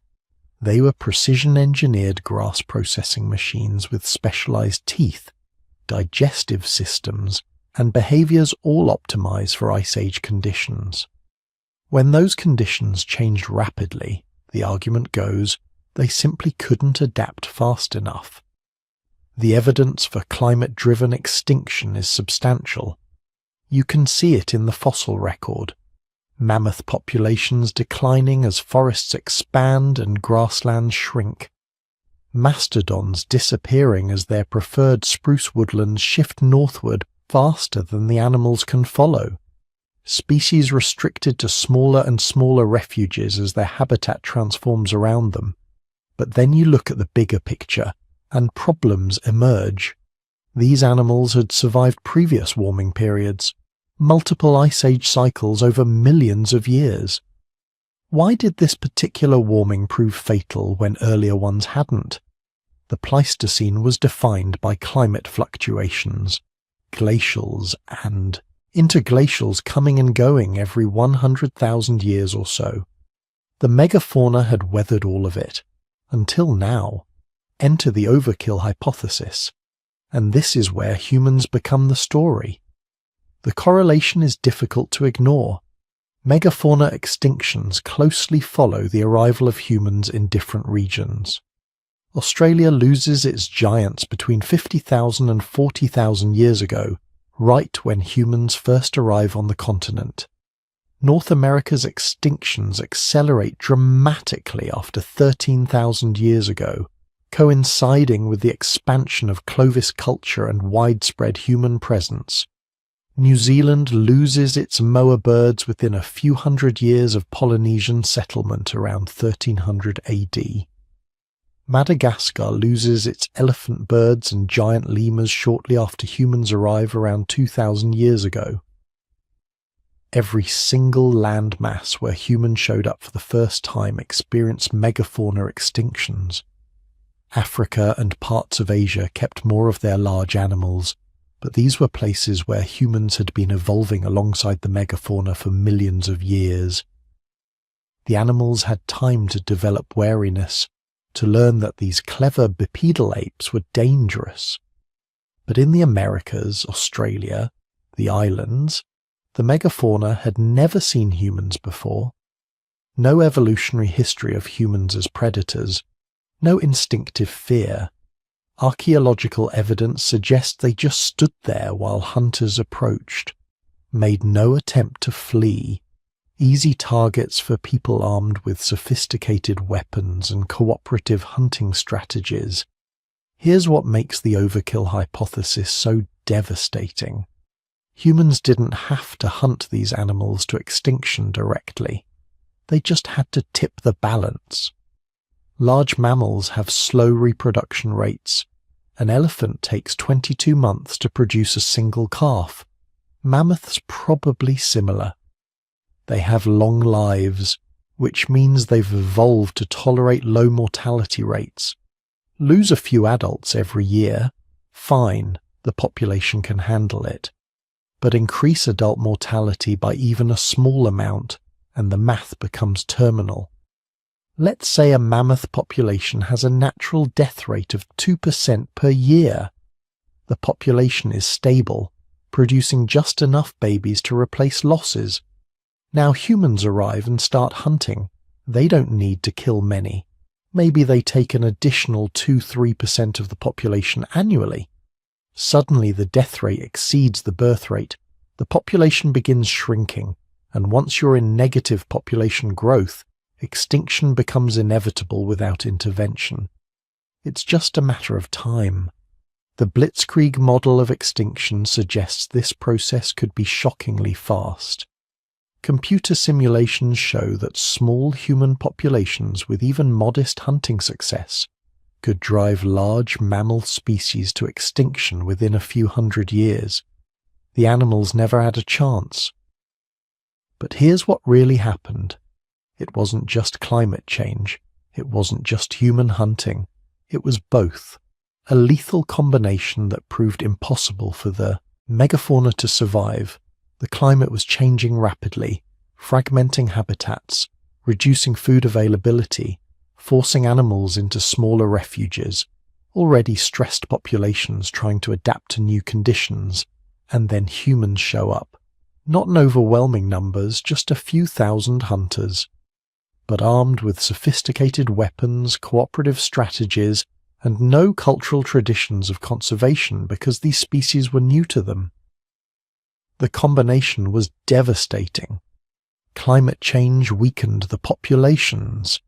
Human hunting delivered the killing blow. Species that might have survived either threat alone couldn't survive both simultaneously. And once the megafauna began disappearing, cascading effects transformed entire ecosystems in ways we're still discovering today. Large herbivores are ecosystem engineers. Mammoths knocked down trees, maintaining grasslands. Without them, forests expanded, changing fire patterns, soil composition, vegetation structure. Their dung fertilized vast areas and dispersed seeds across enormous ranges. When they vanished, nutrient cycling patterns shifted fundamentally. Large predators regulate prey populations, preventing overgrazing, maintaining biodiversity. Without saber-toothed cats and short-faced bears, prey species populations fluctuated more wildly, putting different pressure on vegetation communities. The loss of megafauna even affected the climate itself.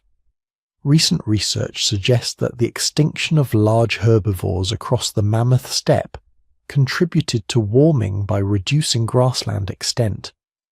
Forests absorb more heat than grasslands.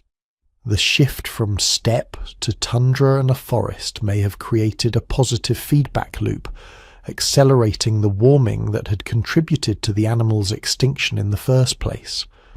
Africa gives us a glimpse of what was lost. It's the only place that still has abundant megafauna, still has ecosystems shaped by interactions between multiple large herbivore and predator species: elephants, rhinos, hippos, giraffes, lions, leopards, hyenas, wild dogs.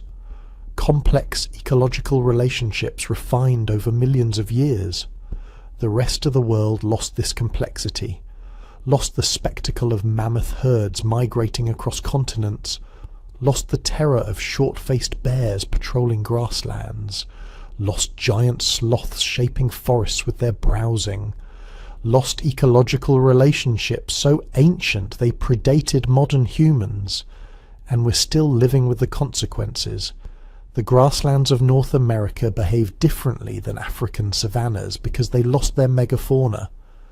They're missing the animals that would have kept woody vegetation in check, distributed nutrients, created habitat complexity. Plant species evolved to have their seeds dispersed by extinct megafauna, now struggle to reproduce and spread. Some researchers call them evolutionary anachronisms, plants still waiting for animals that died 10,000 years ago. Honey locust trees with massive thorns designed to deter giant ground sloths that no longer exist. Osage orange fruits too large for any living animal to effectively disperse, probably evolved for mammoths or mastodons. Kentucky coffee trees with toxic seeds in pods that nothing alive today wants to eat. The world we inherited from the Ice Age isn't the world that should have emerged. We're living in a diminished version, ecosystems missing their largest members, communities simplified by extinction, a planet still adjusting to losses that happened so recently in geological time that evolution hasn't had time to fill the empty niches. And here's the uncomfortable truth. This was probably the first time humans fundamentally altered the planet's biology. The first great extinction we caused, though certainly not the last.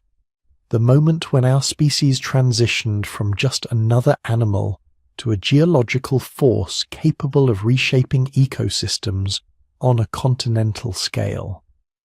But we didn't know what we were doing. Our ancestors weren't trying to destroy the megafauna. They were just trying to survive, to feed their families, to make it through one more winter.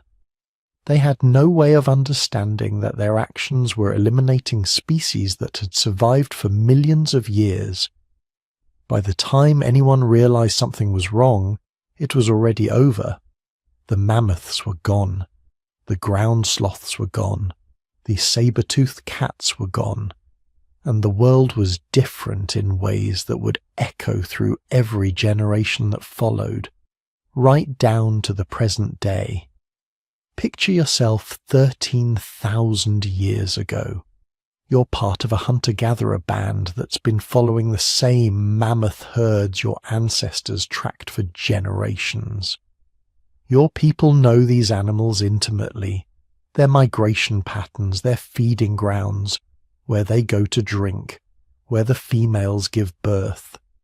Your entire world, your entire survival strategy revolves around these massive creatures.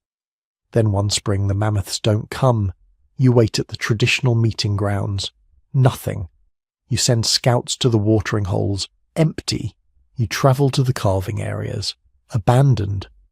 Somewhere out there, the herds are dying, maybe already gone, victims of the climate chaos we talked about earlier, and you're left standing in a world that suddenly doesn't make sense anymore. This was the crisis facing human populations across the globe as the Ice Age ended. Not a single crisis, actually, but thousands of them playing out simultaneously in different environments, forcing different solutions, creating the incredible diversity of human cultures that would eventually transform our species from nomadic hunters into farmers, builders, and civilization creators. Because here's the thing about environmental catastrophe. It doesn't just kill, it forces innovation. And humans, especially humans who carried in their DNA the survival instincts of ancestors who'd made it through earlier crises, humans were really, really good at innovating. The archaeological record from 15,000 to 10,000 years ago shows an explosion of adaptive strategies. Not one human response to the changing world, but dozens, maybe hundreds, each tailored to specific local conditions. Some groups doubled down on hunting, developing new weapons and techniques to pursue smaller, faster prey. Others turned to the oceans and rivers, becoming expert fishermen.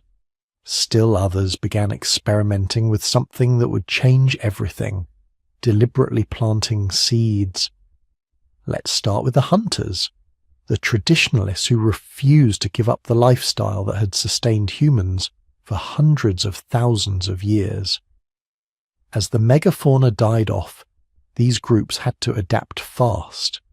The massive, slow-moving prey their ancestors had relied on were disappearing, replaced by smaller animals, deer, antelope, wild boar that were faster, more alert, harder to approach.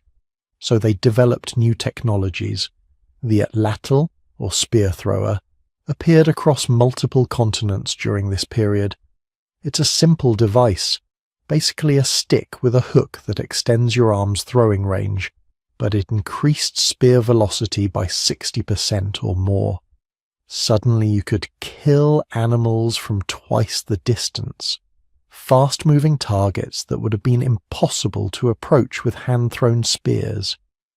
Even more revolutionary was the bow and arrow, which emerged independently in multiple locations around this time. The bow was a game-changer, literally. Silent, accurate, with a much faster reload time than any throwing weapon. A skilled archer could put 3 arrows in the air before the first one hit. This made hunting small, skittish prey viable in ways it had never been before, but weapons were only part of the adaptation. Hunter-gatherer groups also became more mobile, more opportunistic. Instead of following predictable herds of large animals, they developed what archaeologists call broad-spectrum hunting, pursuing whatever was available in their environment. Archaeological sites from this period show remains of dozens of different animal species, everything from rabbits to birds to turtles. These people were eating anything that moved. Other groups went in the opposite direction. Instead of becoming more mobile, they became more sedentary. And this is where things get really interesting. In the Levant, the region encompassing modern Israel, Palestine, Jordan, Lebanon, and Syria, a culture called the Natufians emerged around 12,500 years ago. They were doing something unprecedented in human history, living in permanent settlements while still hunting and gathering. The Natufians weren't farmers yet. They were still getting most of their calories from wild animals and wild plants, but they were staying in one place year-round, building substantial stone houses, creating villages that housed hundreds of people. We found their settlements, complete with stone foundations, storage pits, and elaborate burial sites. Why would hunter-gatherers give up mobility? Because the changing climate had created specific resource-rich zones where they could harvest enough wild food within walking distance to support permanent villages. Wild cereals, wheat, barley, rye, grew so abundantly in certain areas that people could harvest enough grain in a few weeks to feed themselves for months. Add in access to wild game, fish from rivers, and edible plants, and you had environments that could support sedentary populations. But here's where it gets complicated. Those wild cereal stands were productive, but they were also fragile. A drought could wipe them out. So could overgrazing by wild animals. And as Natufian populations grew, concentrated in permanent villages, they were harvesting more and more grain every year, putting pressure on the wild populations. Some researchers think this is what drove the next innovation: deliberate cultivation. Maybe someone noticed that grains grew better in areas where they'd been harvesting. Maybe they started clearing competing plants to give the cereals more space. Maybe they began saving seeds from the best plants to scatter in promising areas. Whatever the mechanism, by 11,000 years ago, the Natufians were definitely cultivating cereals.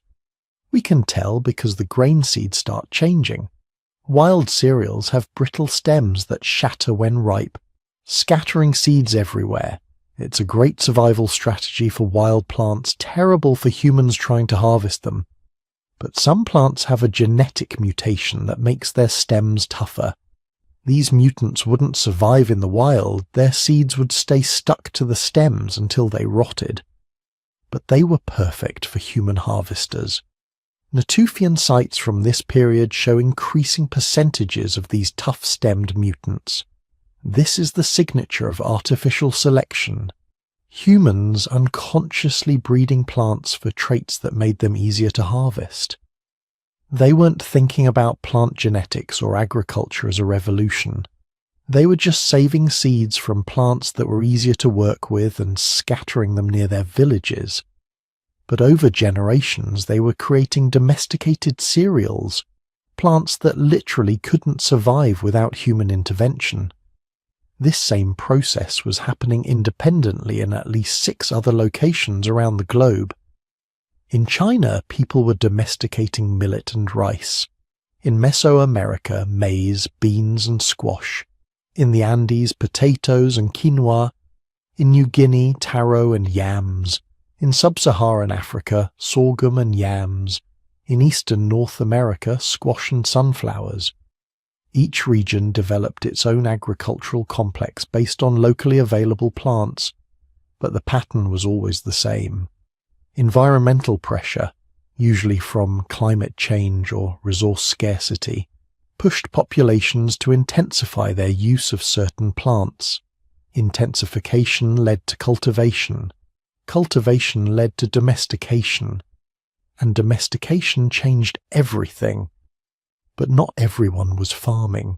While the Natufians and others were experimenting with plant cultivation, huge populations were adapting in entirely different ways. On the coasts, people were developing sophisticated maritime technologies, better boats, improved fishing hooks, nets, traps. Some groups became so skilled at ocean fishing that they abandoned land hunting entirely, living almost exclusively on seafood. The archaeological evidence is stunning. Shell middens, massive piles of discarded mollusk shells, appear on coastlines around the world during this period. Some are dozens of feet deep, representing thousands of years of continuous shellfish harvesting. But they also contain remains of deep-sea fish, evidence of offshore fishing, and bones from seabirds and marine mammals, showing these coastal people were exploiting every available ocean resource, and they had to be skilled. Fishing isn't like hunting. Fish don't have predictable migration routes you can follow. Ocean conditions change constantly. You need to understand tides, currents, seasonal patterns. You need boats that can handle rough water. You need specialized equipment for different prey. You need ways to preserve your catch because fish spoils fast. So coastal populations developed all of it. They created sophisticated fishing calendars, knowing when different species would be most abundant. They invented specialized hooks for different fish, nets for schooling species, harpoons for large animals. They built boats capable of offshore fishing, some using dugout logs, others lashing together reeds or animal skins stretched over wooden frames. Most importantly, they developed preservation techniques, smoking, drying, salting, allowing them to store fish for months.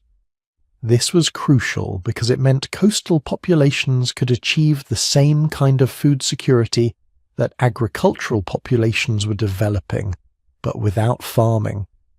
Meanwhile, in the Americas, something equally revolutionary was happening. As the ice sheets retreated and sea levels rose, human populations were spreading into every corner of 2 continents. By 13,000 years ago, people had reached the southern tip of South America, an astonishing 10,000-mile journey from the Bering Land Bridge. These migrations happened fast, archaeologically speaking. Just a few thousand years for humans to populate 2 entire continents. This wasn't a slow diffusion. This was rapid colonization by highly mobile groups who were constantly pushing into new territories, encountering new environments, adapting on the fly. Some followed the Pacific coast, becoming maritime specialists who island hopped their way south. Others moved through the interior, following ice-free corridors between massive glaciers, hunting the megafauna that still survived in these refuges. Still others probably used both routes, moving back and forth between coast and interior as opportunities presented themselves. Each environment demanded different adaptations. Desert peoples in what become the American Southwest developed sophisticated water management strategies. Coastal groups in the Pacific Northwest became master woodworkers, creating elaborate totem poles and massive plank houses. Plains peoples refined their hunting techniques for bison, developing drive lanes and jump sites that let small groups kill dozens of animals at once. And everywhere, human populations were growing, not just in absolute numbers but in density. Villages that had housed a few dozen people expanded to hundreds.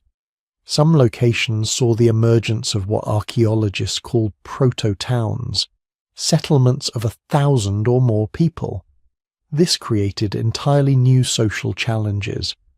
When your band has 30 people, mostly relatives, you don't need complex rules. Everyone knows everyone. Disputes are settled face to face. But when you've got 1,000 people living in close proximity, many of them strangers, you need institutions. Rules about property, conflict resolution, resource distribution. You need leaders, specialists, administrators. The archaeological record shows this emerging complexity. We find evidence of specialized craftspeople making tools or pottery for exchange rather than personal use. We find elaborate burials suggesting status differences. Some individuals buried with rich grave goods while others got simple interments. We find communal structures, buildings too large for single families, probably used for gatherings or rituals.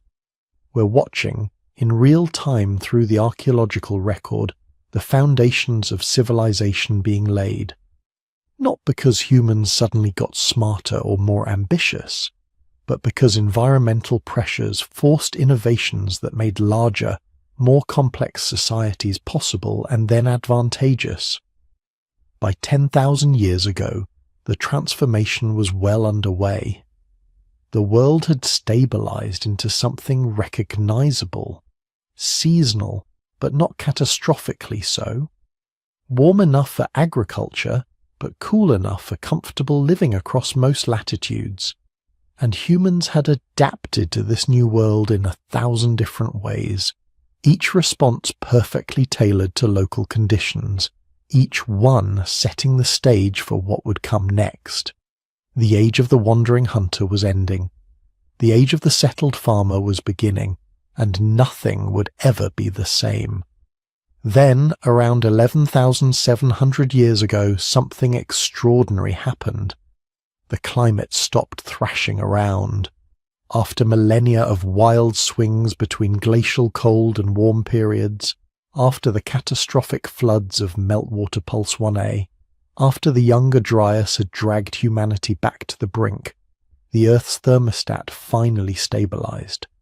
Not perfectly, not forever, but enough. Enough to change everything. Geologists mark this moment as the beginning of the Holocene epoch, our epoch, the geological age we're still living in today. But that technical term doesn't capture what it really meant. What it meant was predictability. For the first time in over 100,000 years, you could reasonably expect that next year's climate would look something like this year's. That winter would come at roughly the same time and last roughly the same length. That spring rains would arrive when they were supposed to. That summer heat would be intense, but manageable. That autumn would provide a harvest season worth planning for. This sounds mundane. It's anything but. Because here's the thing about agriculture. You can't invent farming when the climate is chaotic. Planting seeds requires confidence that there will be a growing season. Storing grain for winter requires confidence that winter will actually come.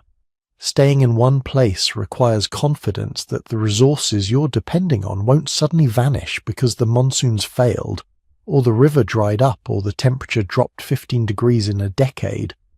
Our ancestors had been smart enough to develop agriculture for tens of thousands of years.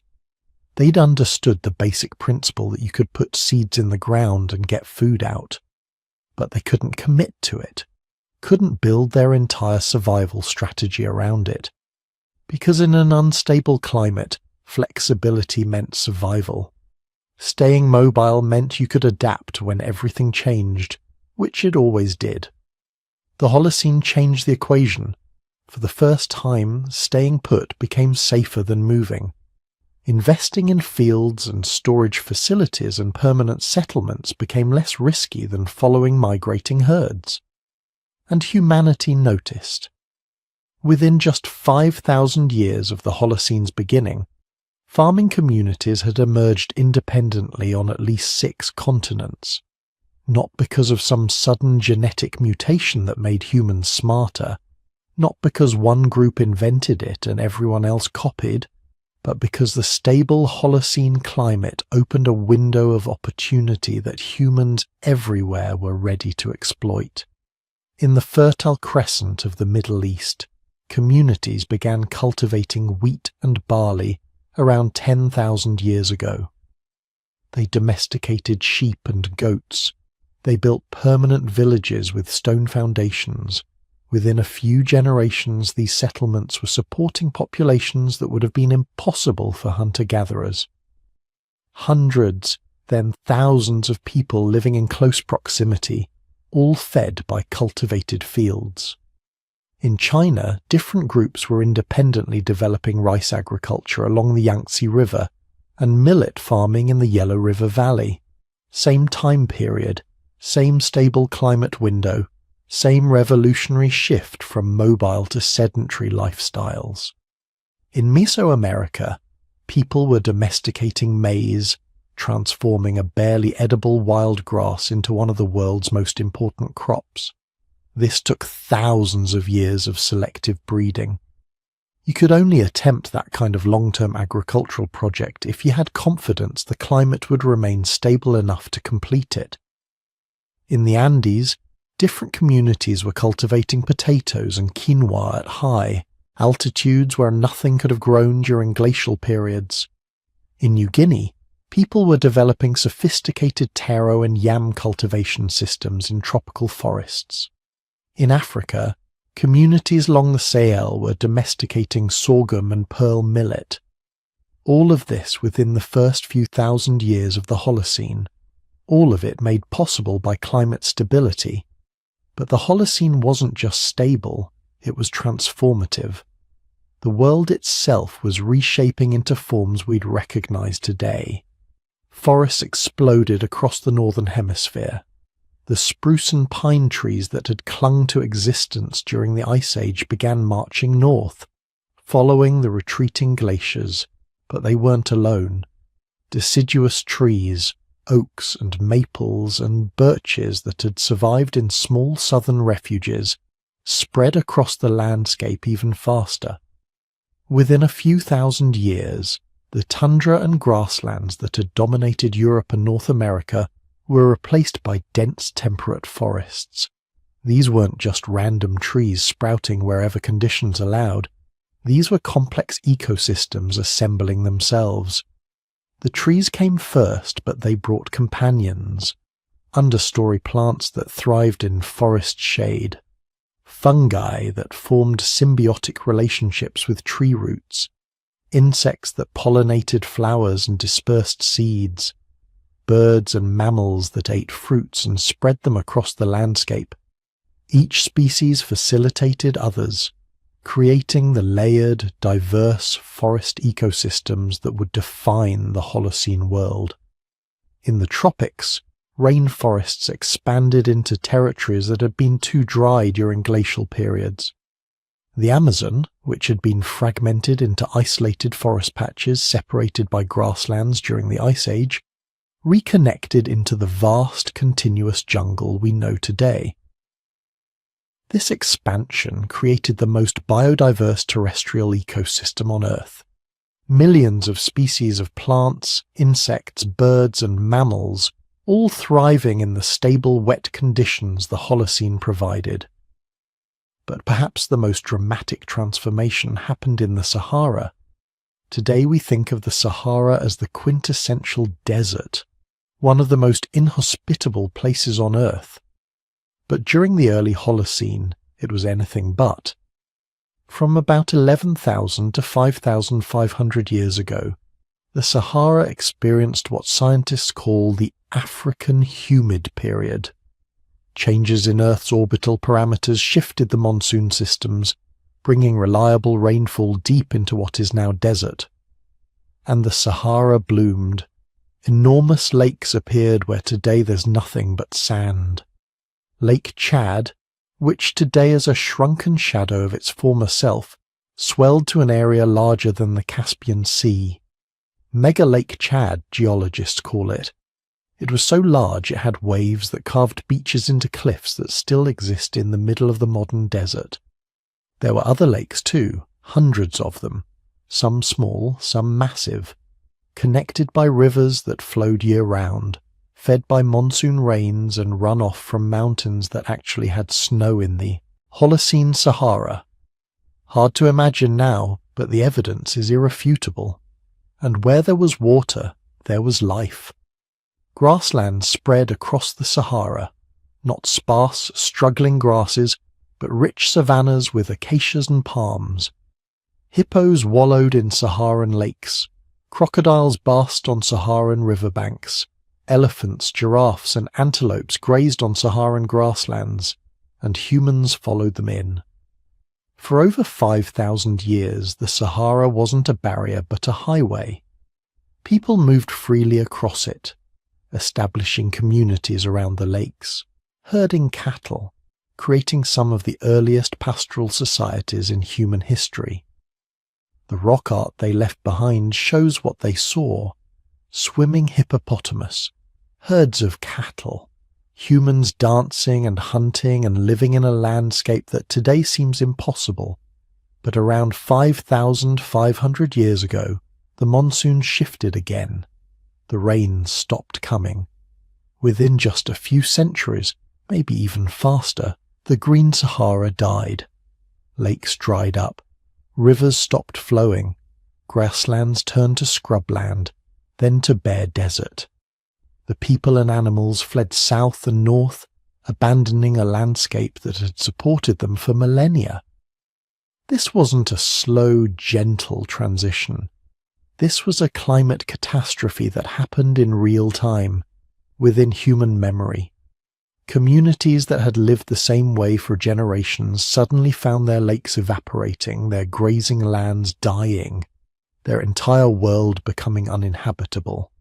Some researchers think this sudden desertification of the Sahara might have accelerated the development of complex civilizations along the Nile.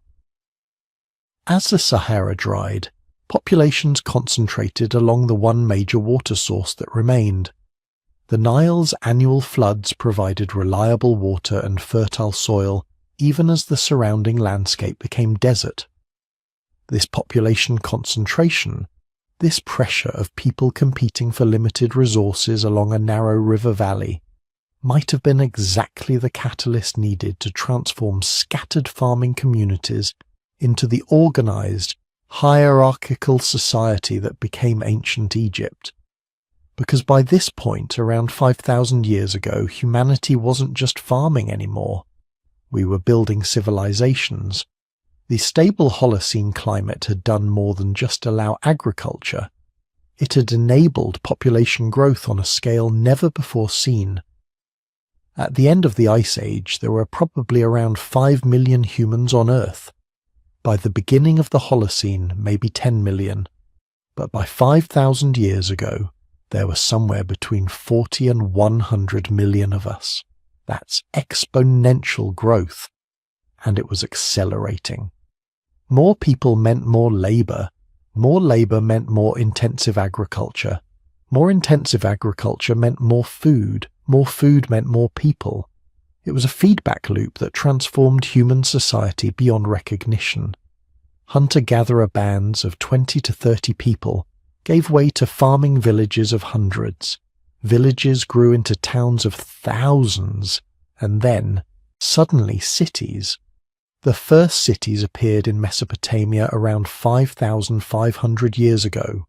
Uruk, Ur, Eridu, settlements of tens of thousands of people living in close proximity, supported by agricultural surplus from the surrounding countryside. These weren't just big villages. These were fundamentally different kinds of places, requiring new forms of organization. Someone had to coordinate grain storage and distribution. Someone had to organize irrigation projects. Someone had to mediate disputes and maintain order among thousands of people who weren't all related by kinship. So we invented bureaucracy. We created priesthoods and kingships. We developed social hierarchies and specialized occupations. We built walls and temples and palaces, and we invented writing. Not for literature or poetry or philosophical treatises, that came later.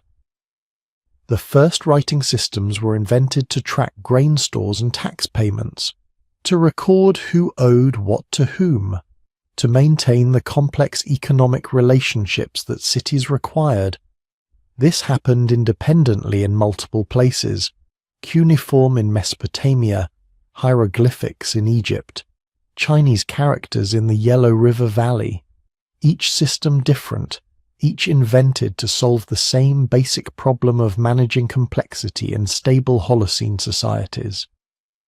And all of it, every bit of this revolutionary transformation from scattered Ice Age survivors to city building, writing inventing, civilization creating humans, all of it happened because the climate stabilized.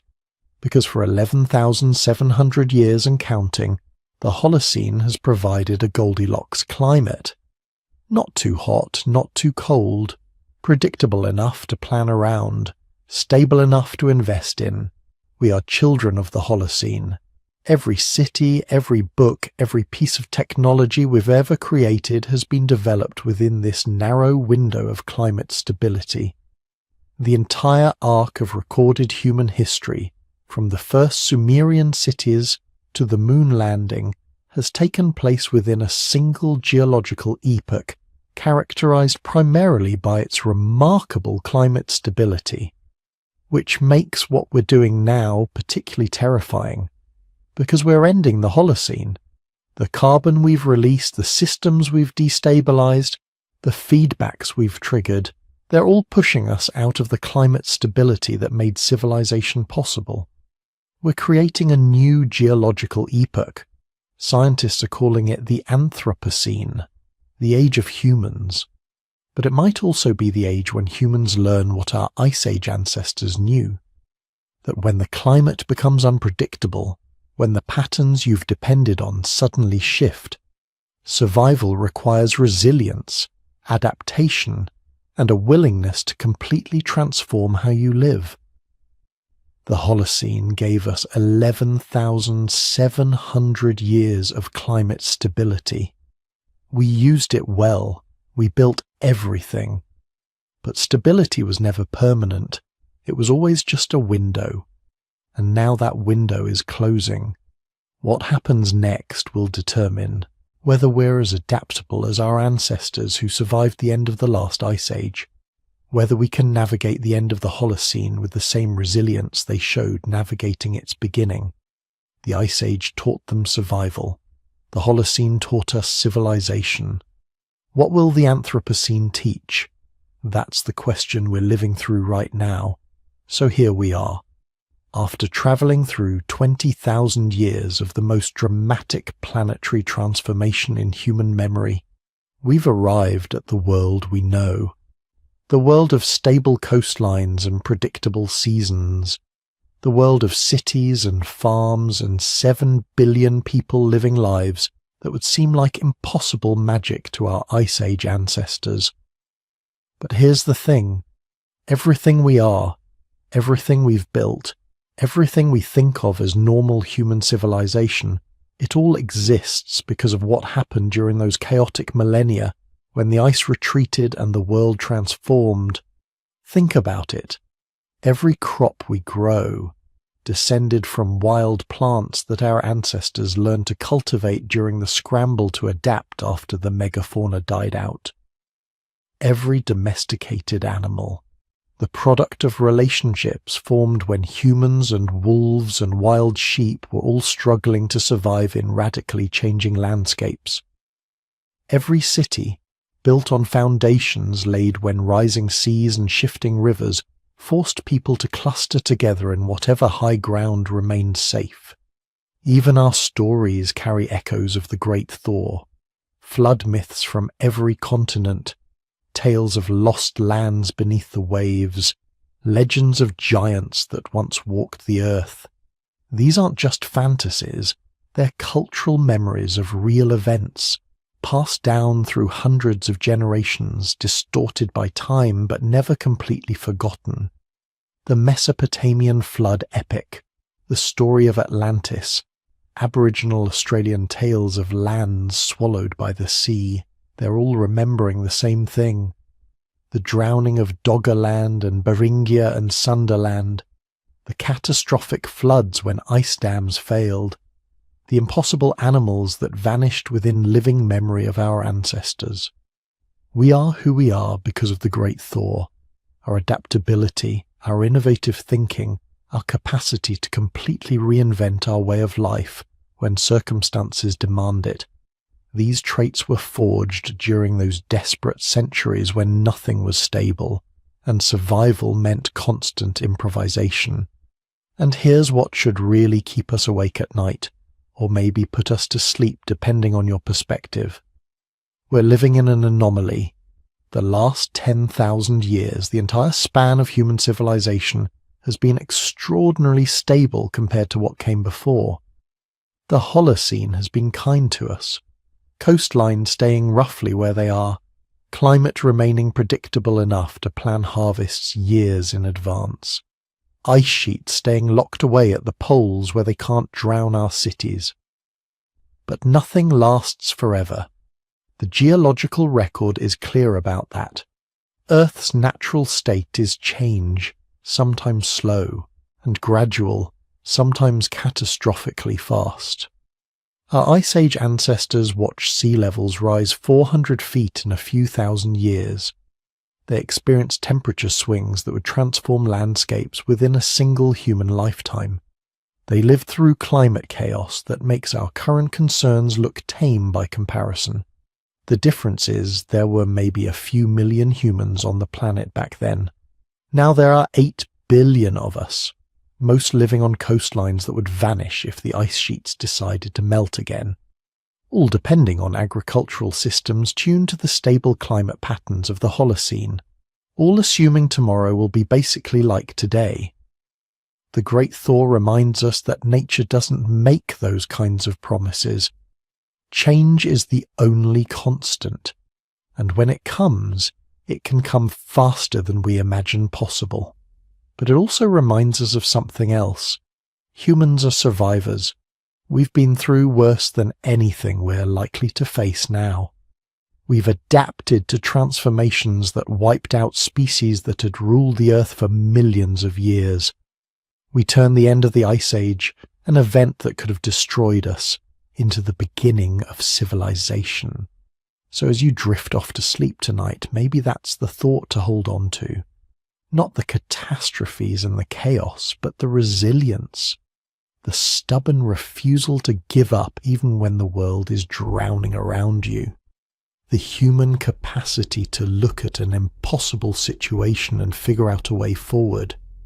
We're all descendants of the people who lived through the Great Thaw, who watched their world transform and adapted anyway.